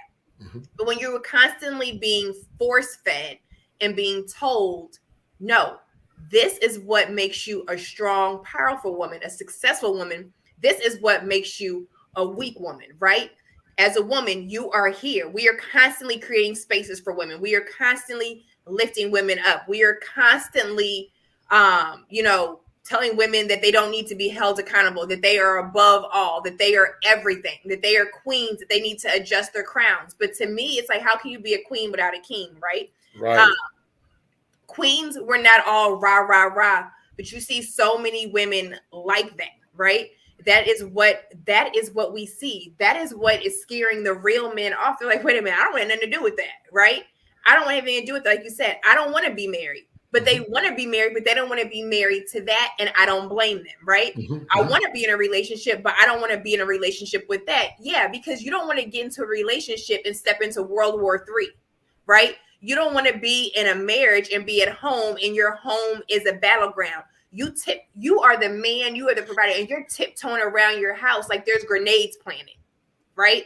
Because like, are you going to awaken the beast, which is your wife, right? Or you are going to awaken her and have to, deal with all of her mess and then go out there and face the world and deal with the world. Like too many men are not only suffering in silence, but too many men are having to battle on the home front and outside in the world, right? They are like, wait a minute, I didn't sign up for the draft, right? But they are literally being drafted. They are fighting for their life. They are fighting for the peace. They are fighting to be nurtured. They are fighting to be loved. They are fighting to be taken care of. They are fighting to, be released, to be able to connect with their woman. When as a woman, you're supposed to, as a wife, it's like put out or get out, right? You have put out, you know what I'm saying? You got to put out. You got to open up your legs. If you don't, somebody else will. Right. And they'll get mad, Miss Willie, after they starve that man. They'll get mad and say, oh, I can't believe he cheated on me. But I'm like, goofball, you cheated on him. When you deprived him of what was rightfully his, you're the one that cheated. You cheated him out of what God designated to him. So shut your gums, stop crying, and deal with it. Because you caused your man to go out here and stray and sin. They don't get mad at the scripture, Mr. Willard, but the gospel say that when a woman, the Bible said the only time a person should abstain from sex from their husband when they're fasting and praying. But then he said, hurry up and come back unless the devil come in between it. I remember a guy by the name of the late great Bishop Charles E. Williams. He said that while you saying you got a headache, he said Jezebel got your husband. But they'll get mad because they don't understand that men is part of their biological imperative to release their seed. But they let Raekwon the man release their seed. They let all kinds of men before they met with their husband release their seed. But then when they get married, they think they're damn doing him a favor. But you gave it away for those guys for free. They didn't even have to put a ring on your finger. But when they come down to your husband, I don't feel like my head hurt. But damn it, he don't feel like cutting the grass. He don't feel like paying bills. He don't feel like doing none of it. But he got to damn do it. So do you want to be married or do you want to be married when it's convenient for you? And that's why I keep telling these men over and over and over and over again. Mr. Palmer said something better than me. He said, you got to change the law in your mind. And Edward Anderson said it also better. He said, a lot of these women are infecting into these men mentally transmitted diseases. Until you change the law in your mind, you will continue to meander in this negative cycle that so many men are suffering from. Many therapists won't talk about this, Ms. Willie. They won't even touch it. Because most of our men have been liberally indoctrinated. They won't touch those issues. But you got a lot of men that are out there, they married, but they're alone. They say, I thought when I got married, that I was going to be able to get my wife. I could get sex when I wanted to. She was going to nurture me. She was going to take care of me. She wasn't going to poke her damn mouth out because she had to cook a meal. And the thing I don't understand, Mr. Willard, for the women that complain about cooking, if you got a traditional man and he's doing all the quote unquote man stuff, if you're a single woman with kids, unless you're eating out every day, and many of them are, that's why they're so big, you still got to cook. Baby, still got to cook. Baby, I stay in the kitchen. I don't understand that, Miss Willie. I mean, you still got to cook if you don't have a husband. You got to cook for yourself and your children. So you think you're doing him a favor because you cooking? That's just part of your duty. Am I right or wrong, Ms. Wood? Correct No, me. you're absolutely right. But a lot of women, see, we want to enter into these marriages, not just, for the ring and for the pictures. And we want marriage to be conditional on our side. And we want it to be unconditional on your side. Right? We want to show up in the marriage and play house. We want to play wife for the look of it. But when the cameras are gone, when the family is gone, when it's not a holiday, when we're not taking pictures and matching outfits, when it's not, a vacation, like, what are you doing? You know what I'm saying? Are you checking on your man? Are you checking on him throughout the day? Hey, did you eat? How was your day at work? What do you need from me? Not necessarily nagging him, but letting him know, like, hey, because some men are like, hey, babe, I got it. But he knows you're just putting the feelers out there, right? I'm not ignoring you. I'm here for you. If you need me in whatever way, I got you. He doesn't have to ask. Why does your man have to come in and ask for food? Why isn't it done? Even if you have something even if you're busy, right? We know that some people are busy. You may be going to run the kids to practice, right? Or whatever. Why haven't you meal prepped a couple meals? Why don't you have it out? Why don't you already have it separated? Like, hey, babe, your food's in the fridge or it's on the stove. All you have to do is warm it up. Is there anything else that you need? Girl, you got a headache. So what? Take some Motrin. You know what I'm saying? Take some Motrin, drink some water, get some sleep. Who cares? Like, I was talking to a guy and he was like, girl, I don't care nothing about your headache. I don't care. If I'm doing what I'm supposed to do and I'm taking care and meeting your needs, it's like non-negotiable. It's non-negotiable. It's non-negotiable. It's non-negotiable. And you know what I like about your evolution? I saw a picture. I don't know if it was on your YouTube channel. You went through an evolution and you lost weight. And so many women don't understand this. You about to start some shit. Now you about to start some problem out here with these women. Don't shit. It ain't me. It ain't me this time. It ain't me this time. I'm not trying to go ahead, but talk about it. Talk about it. You'll lose weight for Miami, but you won't lose weight for your man. Right. That's it. I'm losing for me, but yeah, you should lose it for your health. True, but you should also keep yourself looking good for your husband. Men want genuine attraction. They want to be with a woman that she says, I'm gonna do everything in my body to keep my body tight. And you know what? Women in other cultures, like Brazil and DR, Puerto Rico, they do it. They say, I got to keep my shape together for my man. Am I right or wrong, Miss Willie? They believe in keeping their body on point for their man because in those countries, you get out of line, he'll replace you quick. They don't negotiate. They don't negotiate. Go ahead, sis. Women cannot stand when I tell them, they're like, well, there you go. It's not always about keeping a man and getting a man. No, okay, obviously, right? like I'm a trainer. I've had 3 kids, right? So I had 3 kids. I got over 200 pounds in my first one.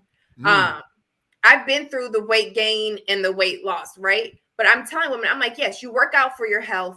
And yes, you can also work out for yourself. But here's the thing. Don't shame women who also work out not only for themselves, but also for their man. There is absolutely nothing wrong with wanting to look good for your man. You should want to look good for your man. Like when my man sees me, I want him to be like, yes, that's my woman. When we step out, I want him to be like, yes, you know what I'm saying? That's all me. And nobody can touch her. You know what I'm saying? Because not only is she meeting all my needs, I'm meeting all her needs. I will never go to the highest bidder in the room. You know what I'm saying?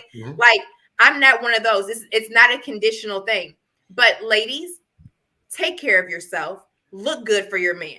You'll look good for anything else. You'll look good for the videos. You'll look good for the gram. You'll look good for the TikTok. You'll look good for the girls' trip to Miami. You'll look good for, the birthday dinner with your girls and the brunch and the boss babes and all that. There is absolutely nothing wrong with looking good for your man. It is not beneath you.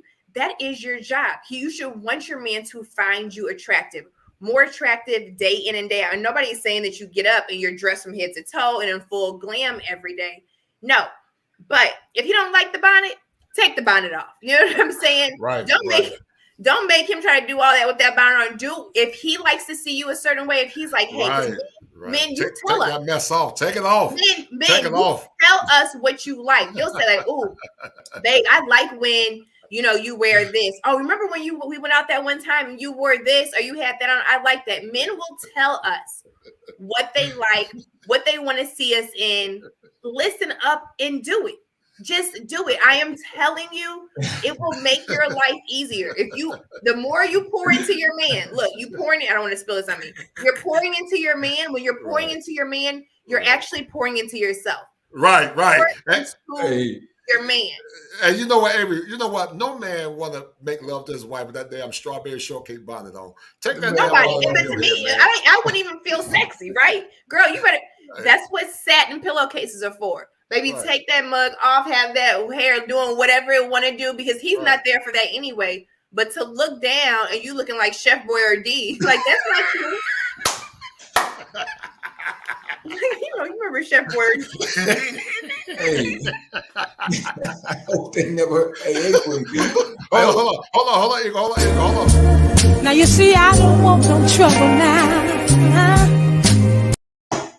We want a woman to say, I love that man, got that damn strawberry shortcake bonnet on her head. Talk about Avery with her mouth poked out. I hope you have like private security service and cameras all on your house. Because these hyenas are vicious out here, man. Oh, baby, they cannot see me. It's funny. Like, they'll be passing around my stuff and like coming on my, coming on my page. And I'm like, you know what? Love me or hate me. But you guys know I'm telling the truth. That's why they're sitting up talking and being like, rah, rah, rah, rah, because you feel bothered. If any of my statements trigger a woman, and whatever I said, whatever spot it triggered you, that is a red flag for that's a place that you need to go back and work on. That's a place you need to go back on and heal. When men say stuff like women don't put out, women do this, women do that, that's why, and I'm just bringing up Mr. Samuels because so many women were bothered by him. You're bothered by him and you're triggered because you're hurt and because you don't want to face the truth, right? Whether you agreed or disagreed.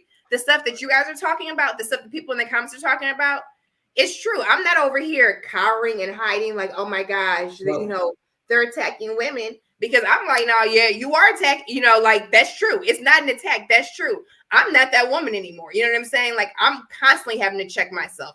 Every day I have to check myself. And I'm not above. That's what I need women to know before I leave, is that women, you are not above accountability. Right. Whatever they are telling you a lie. You are not above accountability and you are not more important than the man. Well, unfortunately, with our culture, the biggest issue, especially women with cooking and stuff, their biggest issue is not the cooking, it's the idea of serving a man. And serving. And especially when you think you're better than him. And the other issue with the weight thing is this: if your man is comfortable sending you out at 3 o'clock in the morning for milk, there's a problem. Obviously, there's no fear. And lastly, what man would want a woman that no other man wants? Right. I mean, that's the epitome of a man that doesn't have any type of confidence or any type of self-esteem, or doesn't even value you, because you see your woman is sitting on the couch swelling up, eating, cookies on the couch or Pringles and hot Cheetos. You're gonna sit there and watch her eat herself to death with Cheetos. And I would hope a woman, if she was with me, she'll tell me, "Look, man, you're starting to grow boobs. You need to take care of that." You know what I mean? Yes. I would hope that we can help each other out and keep each other accountable. Yes. But who would want a woman that no other man wants? I'm glad you said that. And I know I need to get off, but real quick, I am so happy you said that. So I had this conversation years ago. Whenever I say years ago, it's probably just like 4 years ago. But it was actually my I forgot who it was, a friend of mine's husband. And we were talking about, like, when guys, like, you're at the store, you're doing stuff, men constantly trying to talk to me or talk to us. And he was like, I get it. Sometimes you're like rushing in and it's like, okay, I don't want to talk, but I try to be polite. If somebody gives me a compliment, thank you very much. If they're trying to like go further, no, I'm not interested. I'm in a relationship, whatever. Right. But he was like, can you imagine going through life and men never talking to you? He said, you have some women that men never see. They never see them. He said, they don't look at them. He was like, my wife gets tired of it. He said, but as a man, he said, I don't want to be with a woman that no other man wants. He said, I'm secure enough in myself that I know she can get this attention. I know she isn't needed. I know she isn't crave it. She's not an attention junkie or whatever, because I am doing what I'm supposed to do as a man at home. She's doing what she's supposed to do as a woman at home. He was like, but I like the fact that other men look at my woman and that they want her. He was like, I don't want to be with a woman that no man wants. And I'm so happy you said that, because a lot of women need to realize that. I don't know, like they said, what you got between your legs, every woman has. That's another thing my dad told my sister and I growing up. And I used to be like, oh, I don't want to hear that.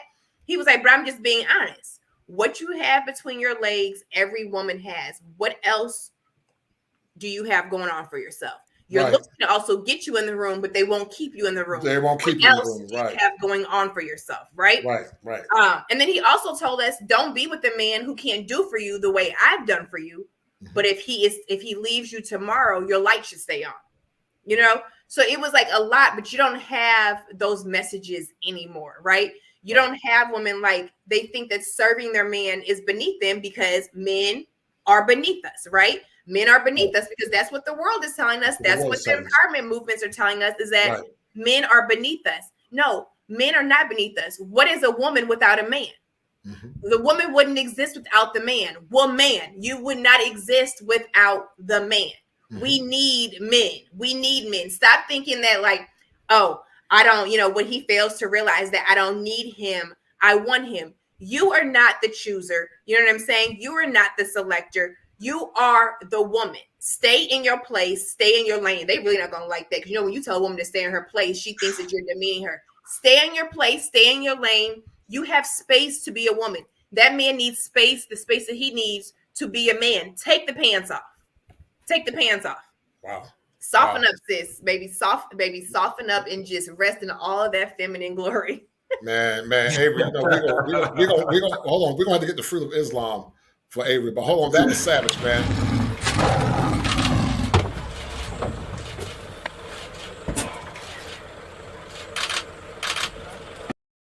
We're gonna have to take Avery out of the lines then. I'm gonna have to call them the angels from glory. Because Avery about to be in the lines. My security team together because I'm about to have fun. But anyway, dear, thank you, man. You know what? You are so awesome, man. I really appreciate everything you've done. You said an hour, but you gave me 2 hours and a half. I promise you, you've ever in the Tar Heel State, man, drop through, show you some love, man. If I'm ever in St. Louis, I have my body vest on with my Beretta 92X. I will for sure. I travel. The world is open back up, so I am down for travel. It was a pleasure being on here with you, Kings. Once again, happy Father's Day. Thank you, man. I appreciate it. Thank you. And yes, we're canceling real quick. We're canceling telling single women happy Father's Day. I'm making a little video on that. I'm completely against that. We don't tell single fathers happy Mother's Day. Right. It completely diminishes the fact of, that fathers are needed. Single mothers, it is not your day. Look at your birth certificate. Where is your name next? I know it's not next to father. Thank you guys for having me. Thank you, dear. Appreciate it. All right. They actually suggested telling single moms that? Yes. Wow. Yes. A lot of people tell single mothers happy Father's Day. Oh, girl, you do it on your own. No, you be the best mom you can be. And yes, it sucks that there may not be a father present, but you're not the father. Like Mark always say, you are not the father. You are not the father. And on that note, anyway, dear, take care. Enjoy your family. Be safe. All right. Take care, dear. Take care. Good to meet you. All right. Anyway, I want to finish playing this by Susan Vanker, man. And I want you to, break it down with me. And we're going to sign off in the field. And thank you too, Ingram, man, for being on. I love your insight, brother. You're extremely funny. Let's finish listening to what Susan Vanker was saying at the 21 convention. There are far fewer marriageable men. The pool has shrunk, in part because many women are lacking purpose and a plan for their lives. They just aren't motivated. And guess what doesn't motivate a man to action? Telling him he's superfluous, that he doesn't matter. Letting him know that women rule the world now and that he'll have to get in line with her requirements if he wants a seat at the table. It isn't until or unless a woman has a son that she is able to see all of this for what it is.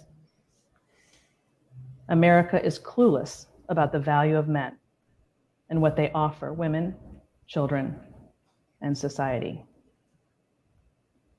We scoff at the fact that fatherhood is indispensable for the health and well-being of children. We reject that men's needs and desires and behaviors are any different or should be any different from women's. We insist that it doesn't matter if a woman out-earns her man, which not only strips men of their primary identity, but doesn't sit well with. How often do you exercise your biggest sexual organ? No, we're not interested in how often you. Doesn't sit well with women either. In 2007, see, I knew I'd mess that up.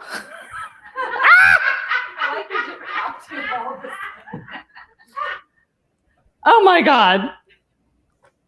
Okay, is that right?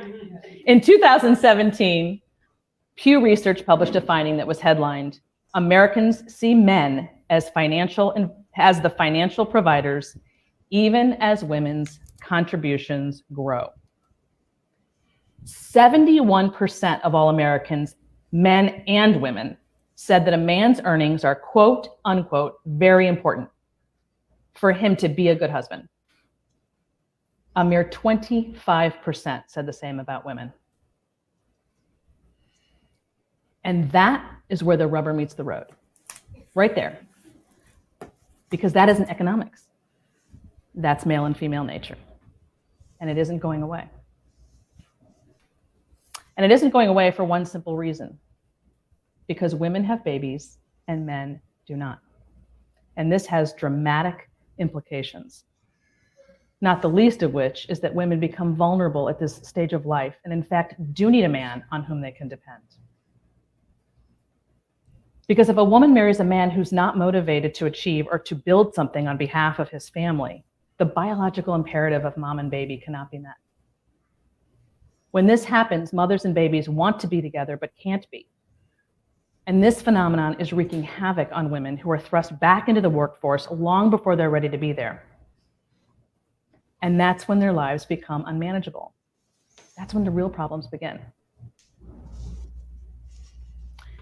This phenomenon is not due to outdated government policies regarding paid leave and childcare, as you will hear ad nauseum in the media. And even if it were, those things are a temporary fix at best. They don't solve the underlying problem.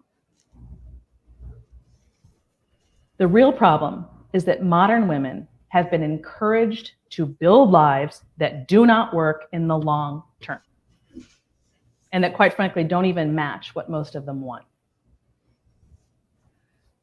Being career-focused feels innocuous when a woman is in her 20s, but most women still want to get married and have a family someday. And when they do, their priorities will change dramatically. And if they have not planned well for this season of life, they will find themselves stuck. Had they been encouraged. Ingram, you just talked about if we had some of a cataclysmic event, how it would change the trajectory of the world. You stated that while we're not against a woman getting degrees, we're not against that at all. Some tend to put their degrees above their duty as a wife.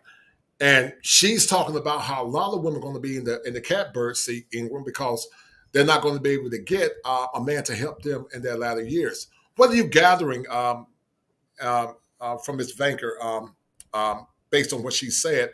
And I got about 2 more minutes left on it, but what are you gathering thus far?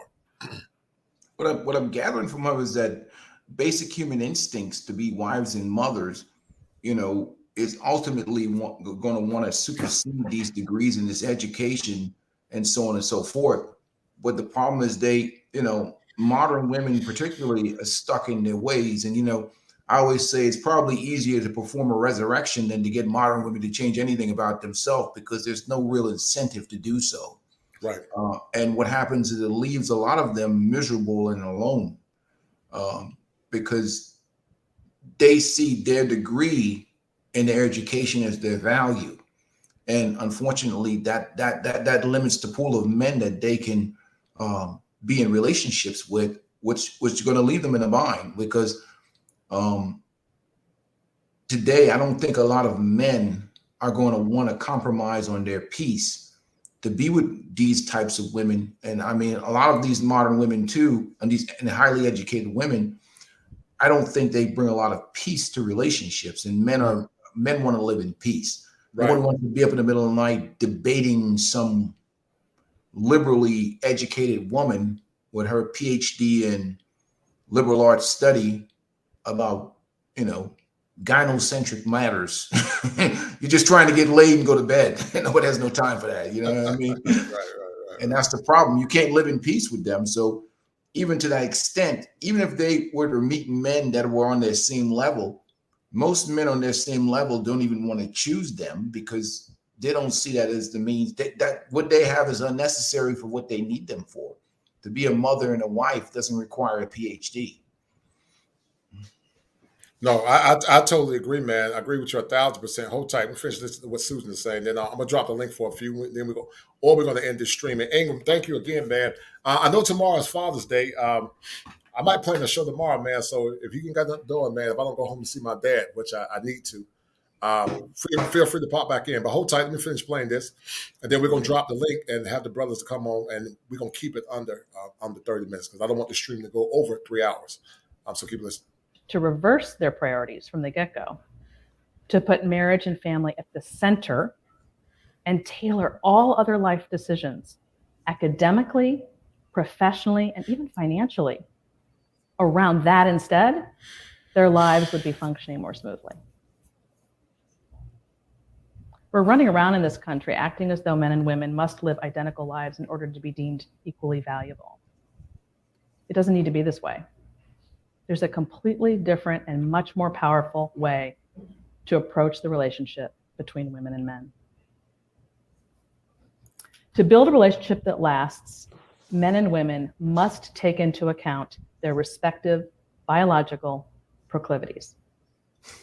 This is true both in dating and in marriage, but it is in marriage where a couple becomes interdependent, right? Which means they depend on each other. It's a team effort that's designed to be complementary, not a competition. And unfortunately, that's exactly what it has become, thanks to America's obsession with so-called gender equality, which seeks to strip men and women from their innate differences and make them interchangeable. That's key. That word is key. Not just the same, although it means basically the same thing, but interchangeable. That doesn't matter whether it's a man or woman doing something or that there are no differences between them. But in order to subscribe to this radical worldview, one would have to believe that the work involved in raising health. All right, enough of that. But you get the drift. It's all predicated on being married and alone. The indoctrination process, Ingram, has caused many women to infect their men with their diabolical barbs, and it's caused many men to have a schema affliction. I'm going to drop the link. We're going to keep it under the next 20 minutes. Ingram, thank you again, man. You've been awesome. No I appreciate problem, your time. I know you be hitting the bed early, man, but I do respect you for being up there. You and I both, me and Ingram both got our 6 miles, and I think I got in 7 miles today, man. So excellent. We're going to drop the call in line. At some point, I'm going to get a call in where men can call from other parts of the country.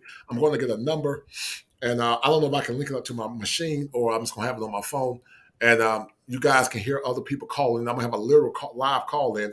And also, guys, I'm dropping in. So I want to ask a couple of the brothers that are listening to what me and Ingram said. Feel free to pop in. Tell us your story where you felt married and alone, because a lot of men are married, but they are alone. And many are regretting the day that they said I do, because they're saying that they didn't get what they expected.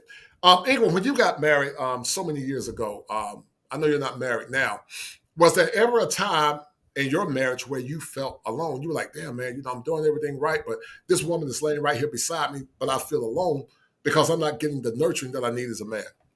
I felt a civil war and alone, because that's what it ended up being, because many times, I think back then, I really didn't, we didn't really, the manosphere wasn't going on then.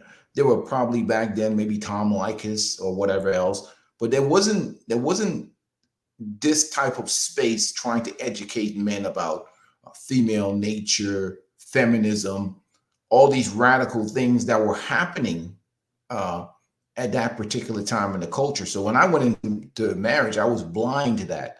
I expected a certain type of cooperation. If you were a man and you were doing the right things and you're right by your family, but that's not the way it was.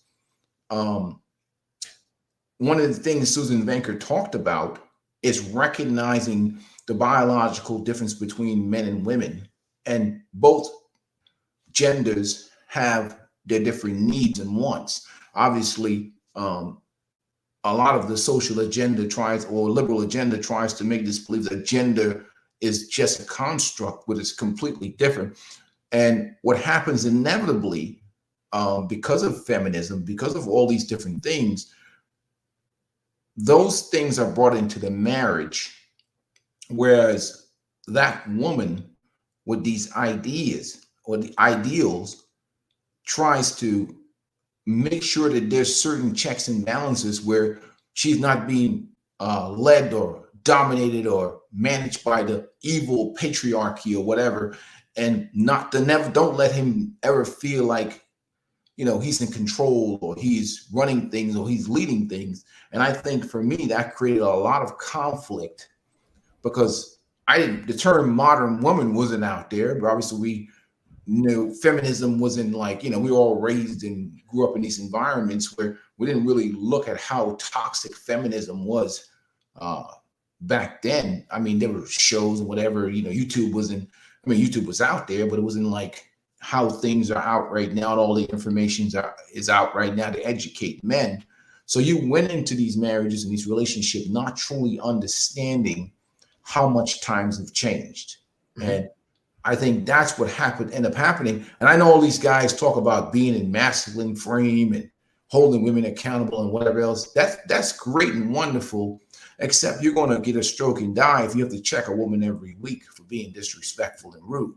Mm-hmm. And like I said, no one wants to sleep with a woman that is combative or non-cooperative or is disagreeable. Sooner or later, you're just going to be like, man, I'm tired of this shit. But at the end of the time, you're financially invested. You have kids. You have responsibilities. Most men, they're not going to abandon their financial responsibility. Plus, there's a penalty for you as a man pulling out of that relationship. You get divorced financially. So a lot of men hang around in these bad marriages and bad relationships. They just shut down. They become isolated because it's just her, and there's a gynocentric coalition behind her of family members and simps, and there's no accountability in today's modern relationship, marriage and whatever else. So you end up being very isolated as a man because it's you versus them. And anything you say or complain about, it comes back to you.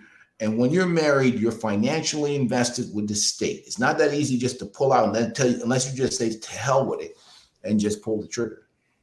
What made you finally say, Ingram, enough is enough? You don't have to go too much into your personal business, but you finally say, you know what, I'm good, man. You say, you know what, I'm gonna walk the plank, like they say at East Carolina University.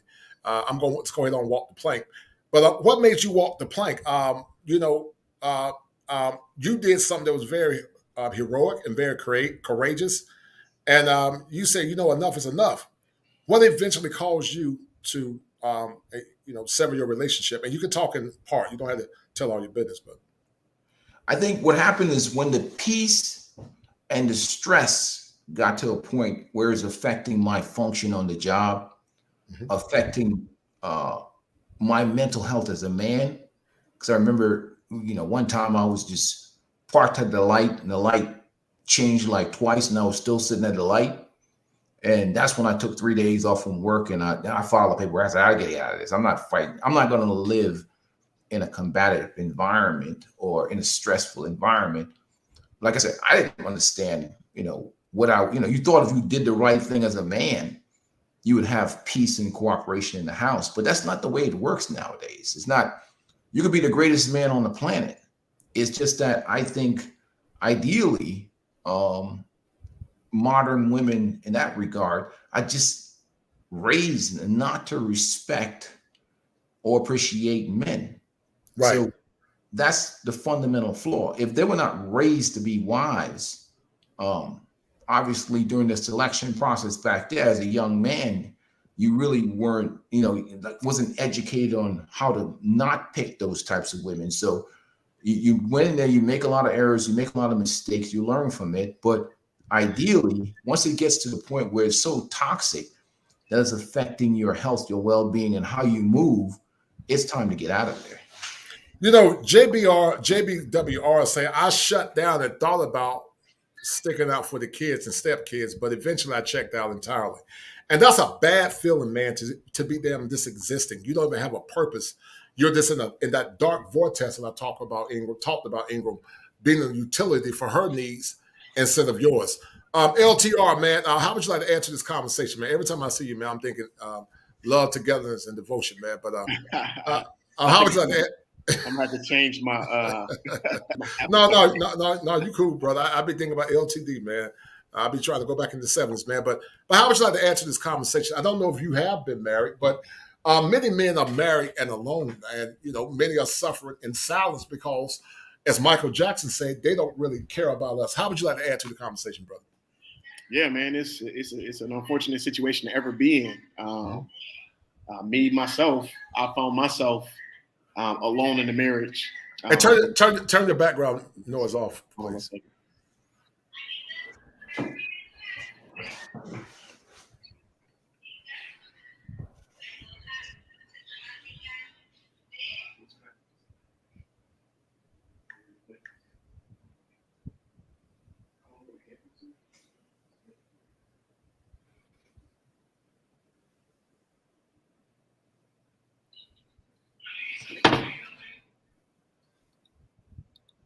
Go ahead, brother. Yeah, can you hear me now? Yes, sir. I can hear you perfect. Go ahead, man. Mm-hmm. Hello, can you hear me now? Yes, sir. Go ahead. Go ahead. So yeah, when I was in my situation that I was in, going through a divorce and so on and so forth, yeah, man, it's difficult. It's a difficult place to be in because, like, the way the world tried to program us men to think is that, you know, the woman is always right, and everything that you want and need is wrong. And if you actually have needs and you're articulating those needs, you're somehow soft or a punk or all this negative stuff, when you are a human being who actually have needs and need to feel some type of acceptance, because that's just how your brain freaking works. You need to have some type of acceptance and acknowledgement and feel some type of success in a relationship. But the way most things work is that everything is about her and it's all one-sided. Right. And everything is about her, and you like worship her. You put her on this pedestal to where nobody, you know, she matters and she comes first, and you know what I mean? You kind of live on the back burner, but there's no way a human being can live on the back burner his entire existence, where he lived his total existence is just sacrifice for everybody else. Yes, sir. Right. That's the, you know what I mean, kind of the message that you get, or how you begin to feel when you're, you know, in these situations where the thrill is gone and now it's all, you know, you kind of are forced to put in the work and she does what she wants. well, you know, I applaud a Peaceful Life. I applaud him 1,000% because what A Peaceful Life did, he's trying to convey to you guys that you have more power than you realize. Right. Frederick Douglass said, LTD, LTR, damn, call you LTD. He said that power never conceded to anyone without a struggle. It never have and it never will. Men have the power, but they give it away because they've been conditioned to more or less give their power away. And you shouldn't have to suffer in a marriage where a woman is not honoring and respecting you as a man. You shouldn't have to stay because, you know, family says stay or whatever. If she's not going to honor you and respect you, start planning and get rid of her, because you only got one life. And many men suffer their health or compromise their health trying to assuage a woman that often is saying the sentiment like that plant from the Little Shop of Horrors, feed me. You give her one thing, it's never enough. It's never enough. So many men end up sabotaging their own happiness trying to please a woman that can never be pleased. What's your take on that? And then we're going to sign off in a few minutes. Keep it under 3 hours. Yeah, and that's exactly it. You know what I mean? It's like you're in this, you know, you're in this. How can I explain it? Nothing is ever. I mean, you took the words. You know, you said it perfectly. Where nothing is ever enough. You can do all that you You can give until you're, you know what I mean? Your lifeless body is on the ground, and they can still come and poke you and ask you for more as you get more. And it's like nobody is investing anything into you or doing anything to, you know, assist you and support you in anything that you want to do. You kind of just left alone. And then, you know, you try to go to men and talk to them about it, and then you kind of have this complex because you don't want to be perceived as a punk. You don't want to be perceived as soft. You know what I mean? You kind of, you know, we have this thing where men are supposed to handle their own, you know, you're supposed to handle your own shit, for lack of better words. You know what I'm saying?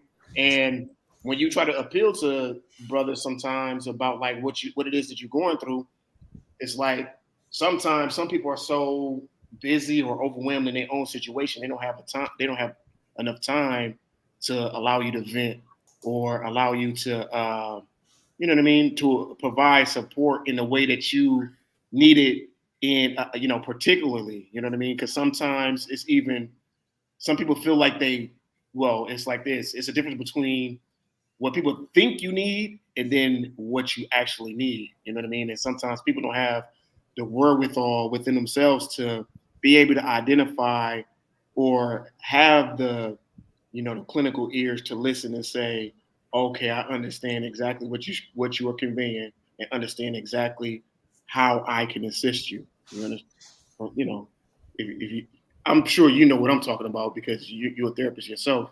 Right. And you have to train yourself to listen to exactly what people are saying so you understand what solutions you can provide a person to meet their particular needs. You understand what I'm saying?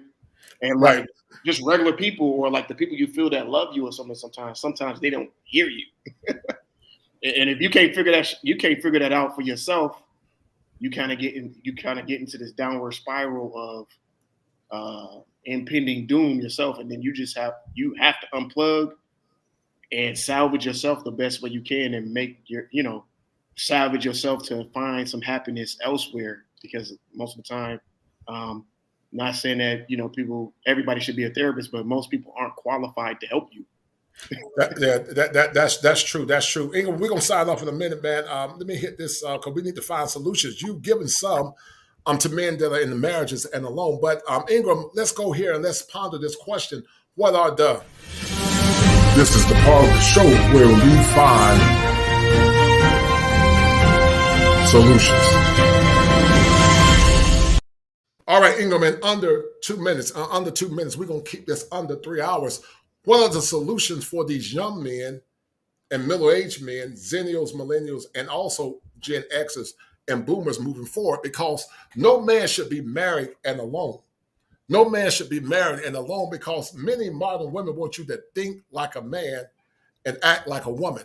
Steve Harvey talked about that. He said, act like a woman, think like a man. But in the reverse order of things, they want you to think like a man, but they want you to act like a woman. And they want you to do things that benefit their selfish needs instead of benefiting your well-being as a man. I hear so many men in private say that they have their best, they give their best, they make good money, but it's still not enough. And where in other countries, men would never have to tolerate this kind of foolishness. So what would you say, Ingram, moving forward? What are the solutions, brother? Go ahead, real quick, under 3 minutes. To be honest, you got me. The solution for young men, I mean, the only other solution they have is to, I mean, I apologize to who it may offend, but boycott marriages in America. Don't get married. Mm-hmm. I'm sorry to say that. I'm sure you can find, if you can find a 1% woman, great, wonderful. But my mentality is this, and I've always had this mentality. It's like, if I go to any business, I have a capitalistic mindset towards relationship. That's why I coined the term relationship capitalism. I don't sit outside any store that offers me bad service. I take my business elsewhere. So if you work on yourself, work on your purpose, develop yourself to the best version of yourself, become financially fit, travel the world. Female nature is universal. Right. And for the women that are willing to compete and offer you the best value as a woman or as a wife, those are the women that you select. You can't complain about these women because at the end of the day, I don't care if they change. I just take my manhood, my business elsewhere. Right. You know, whatever they decide they want to be, that's on them. That's their problem. I have no problem jumping on a flight, jumping on an airline, going somewhere else, living somewhere else is not a problem for me. I totally agree, man. I totally agree. And I think when men realize how much power they got, it becomes very powerful, not only to their soul, but to their mind, body, and spirit. In less than 2 minutes, LTR, I got it right.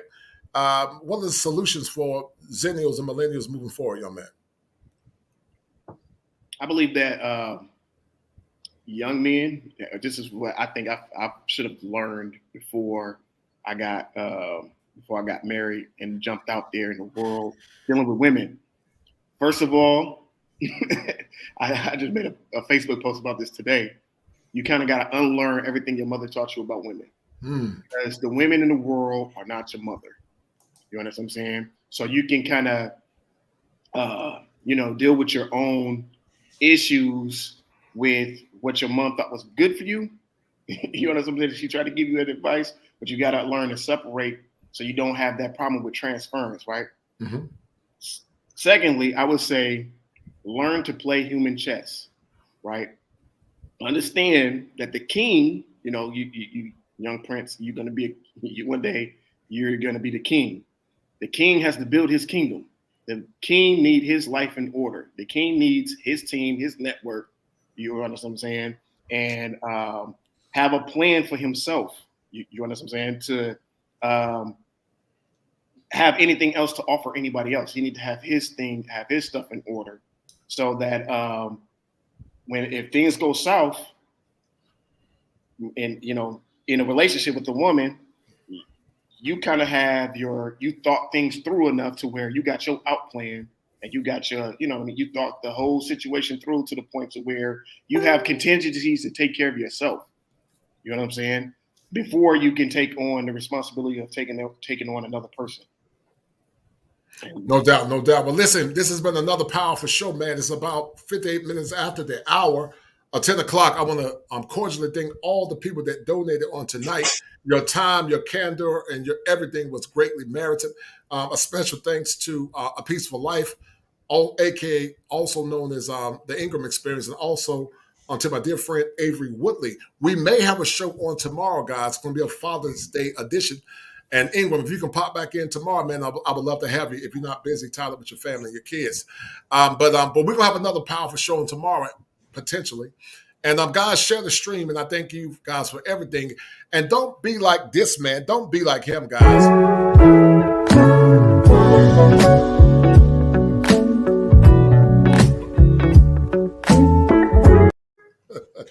That's terrible, man. That's awful, Coach. Come on, man. That dude, man, that's real. That's messed up, man. It's sad, but like LTR said, it's real, man. It's real. It is real, man. But yeah, go ahead. Go ahead. We just have a lot of in situations. A lot of the brothers, man, I love them, but dudes are just like walking zombies right now. Married, but they just completely checked out a lot. Right. They just walking, they're just going through the motions, trying not to get divorce court raped, living in misery. There's a lot of brothers suffering, man, and I feel bad for them. It's unfortunate. Well, a lot of them got mentally transmitted diseases, but we got to help them restructure those negative thoughts.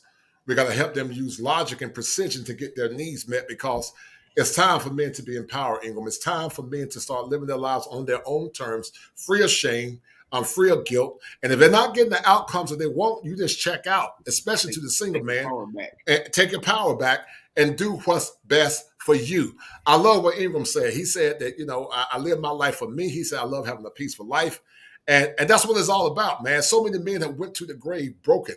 You got so many men that work like slaves, that work with their backs broken, man. They come home to a woman that's loud and cantankerous and mean and angry and vitriolic. And they set up and have their testosterone levels dropping precipitously because they're dealing with women who do not honor and respect them. And they got to continue to provide and protect a woman that they don't even give them honor and respect to. When they are intimate with them, she got an attitude, or she do it like, come on. But imagine if a man had a woman, she said, baby, I need you to pay a bill. He said, look, I'm tired of paying these bills, and throw the money on the table. But of course, they don't see how your needs are necessary. It's always about her needs. And men, you can't complain about things that you continue to allow. Ingram, it's been a good one, brother. Love you, man. I got to come up to, the hen state, the city of the hens, the blue hens at that.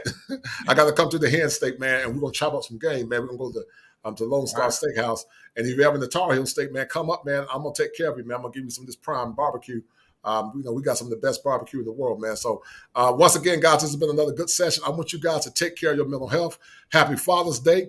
And I may or may not be tuned in tomorrow, but be on the lookout. I may decide to choose the show. Put the show back. But anyway, be well, guys, and much love and blessings. LTR, you take care as well, brother. Be good. Are you a victim of brokenness and despair? A broken man is a hopeless man, and a hopeless man is a very dangerous man. Many times, many of you young men that are listening come from homes that are very toxic and very dysfunctional. And because of that, many of you have deferred your power in many ways, to the point it's led over into your social life, and many times led over into your relationships. If you guys are dealing with mental health pathologies, conscious and unconscious, come see me at kosherclinician@gmail.com. That's kosherclinician@gmail.com. It's important that you deal with your mental health in order to be a better person for yourself, your loved ones, and also your community. But because mental health is often stigmatized, many of you often suffer in silence. Don't be a victim in silence. And see me once again at kosherclinician@gmail.com. And I need you guys to remember this. If it ain't 7, it ain't kosher. If it ain't kosher, it ain't right. There are 7 steps that a man must go through in order to become an optimized male. And male mental health is one of those elements that's paramount to the functioning of a man. Be well.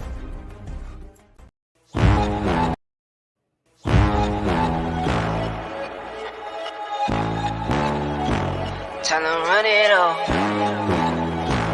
I wake up. Yeah. I wake up, flex, thumb down now. Check, no drip this. Wet. Tell them run it up. No sleep, no rest. Might crash, might wreck. But first die. Stretch. Tell them run it up. I wake up, flex, thumb down now. Check, no drip this. Wet. Tell them run it up. No sleep, no rest. Might crash, might wreck. But first die. Stretch. Tell them run it up. 9 out of 10 roll through my hands, I'm by my lonely.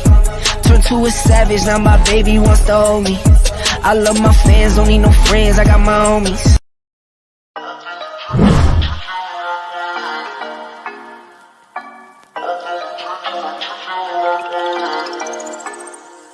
In the morning, you got me up, all cause you need to talk. To 4 in the evening, wanna break up, say that you've had enough. I'm tired of talking, again and again, argue about everything. You are my darling, this kiss and make up, I know you wanna touch. You call me every night, call me every day, I just wanna get you alone now. Trust me when I say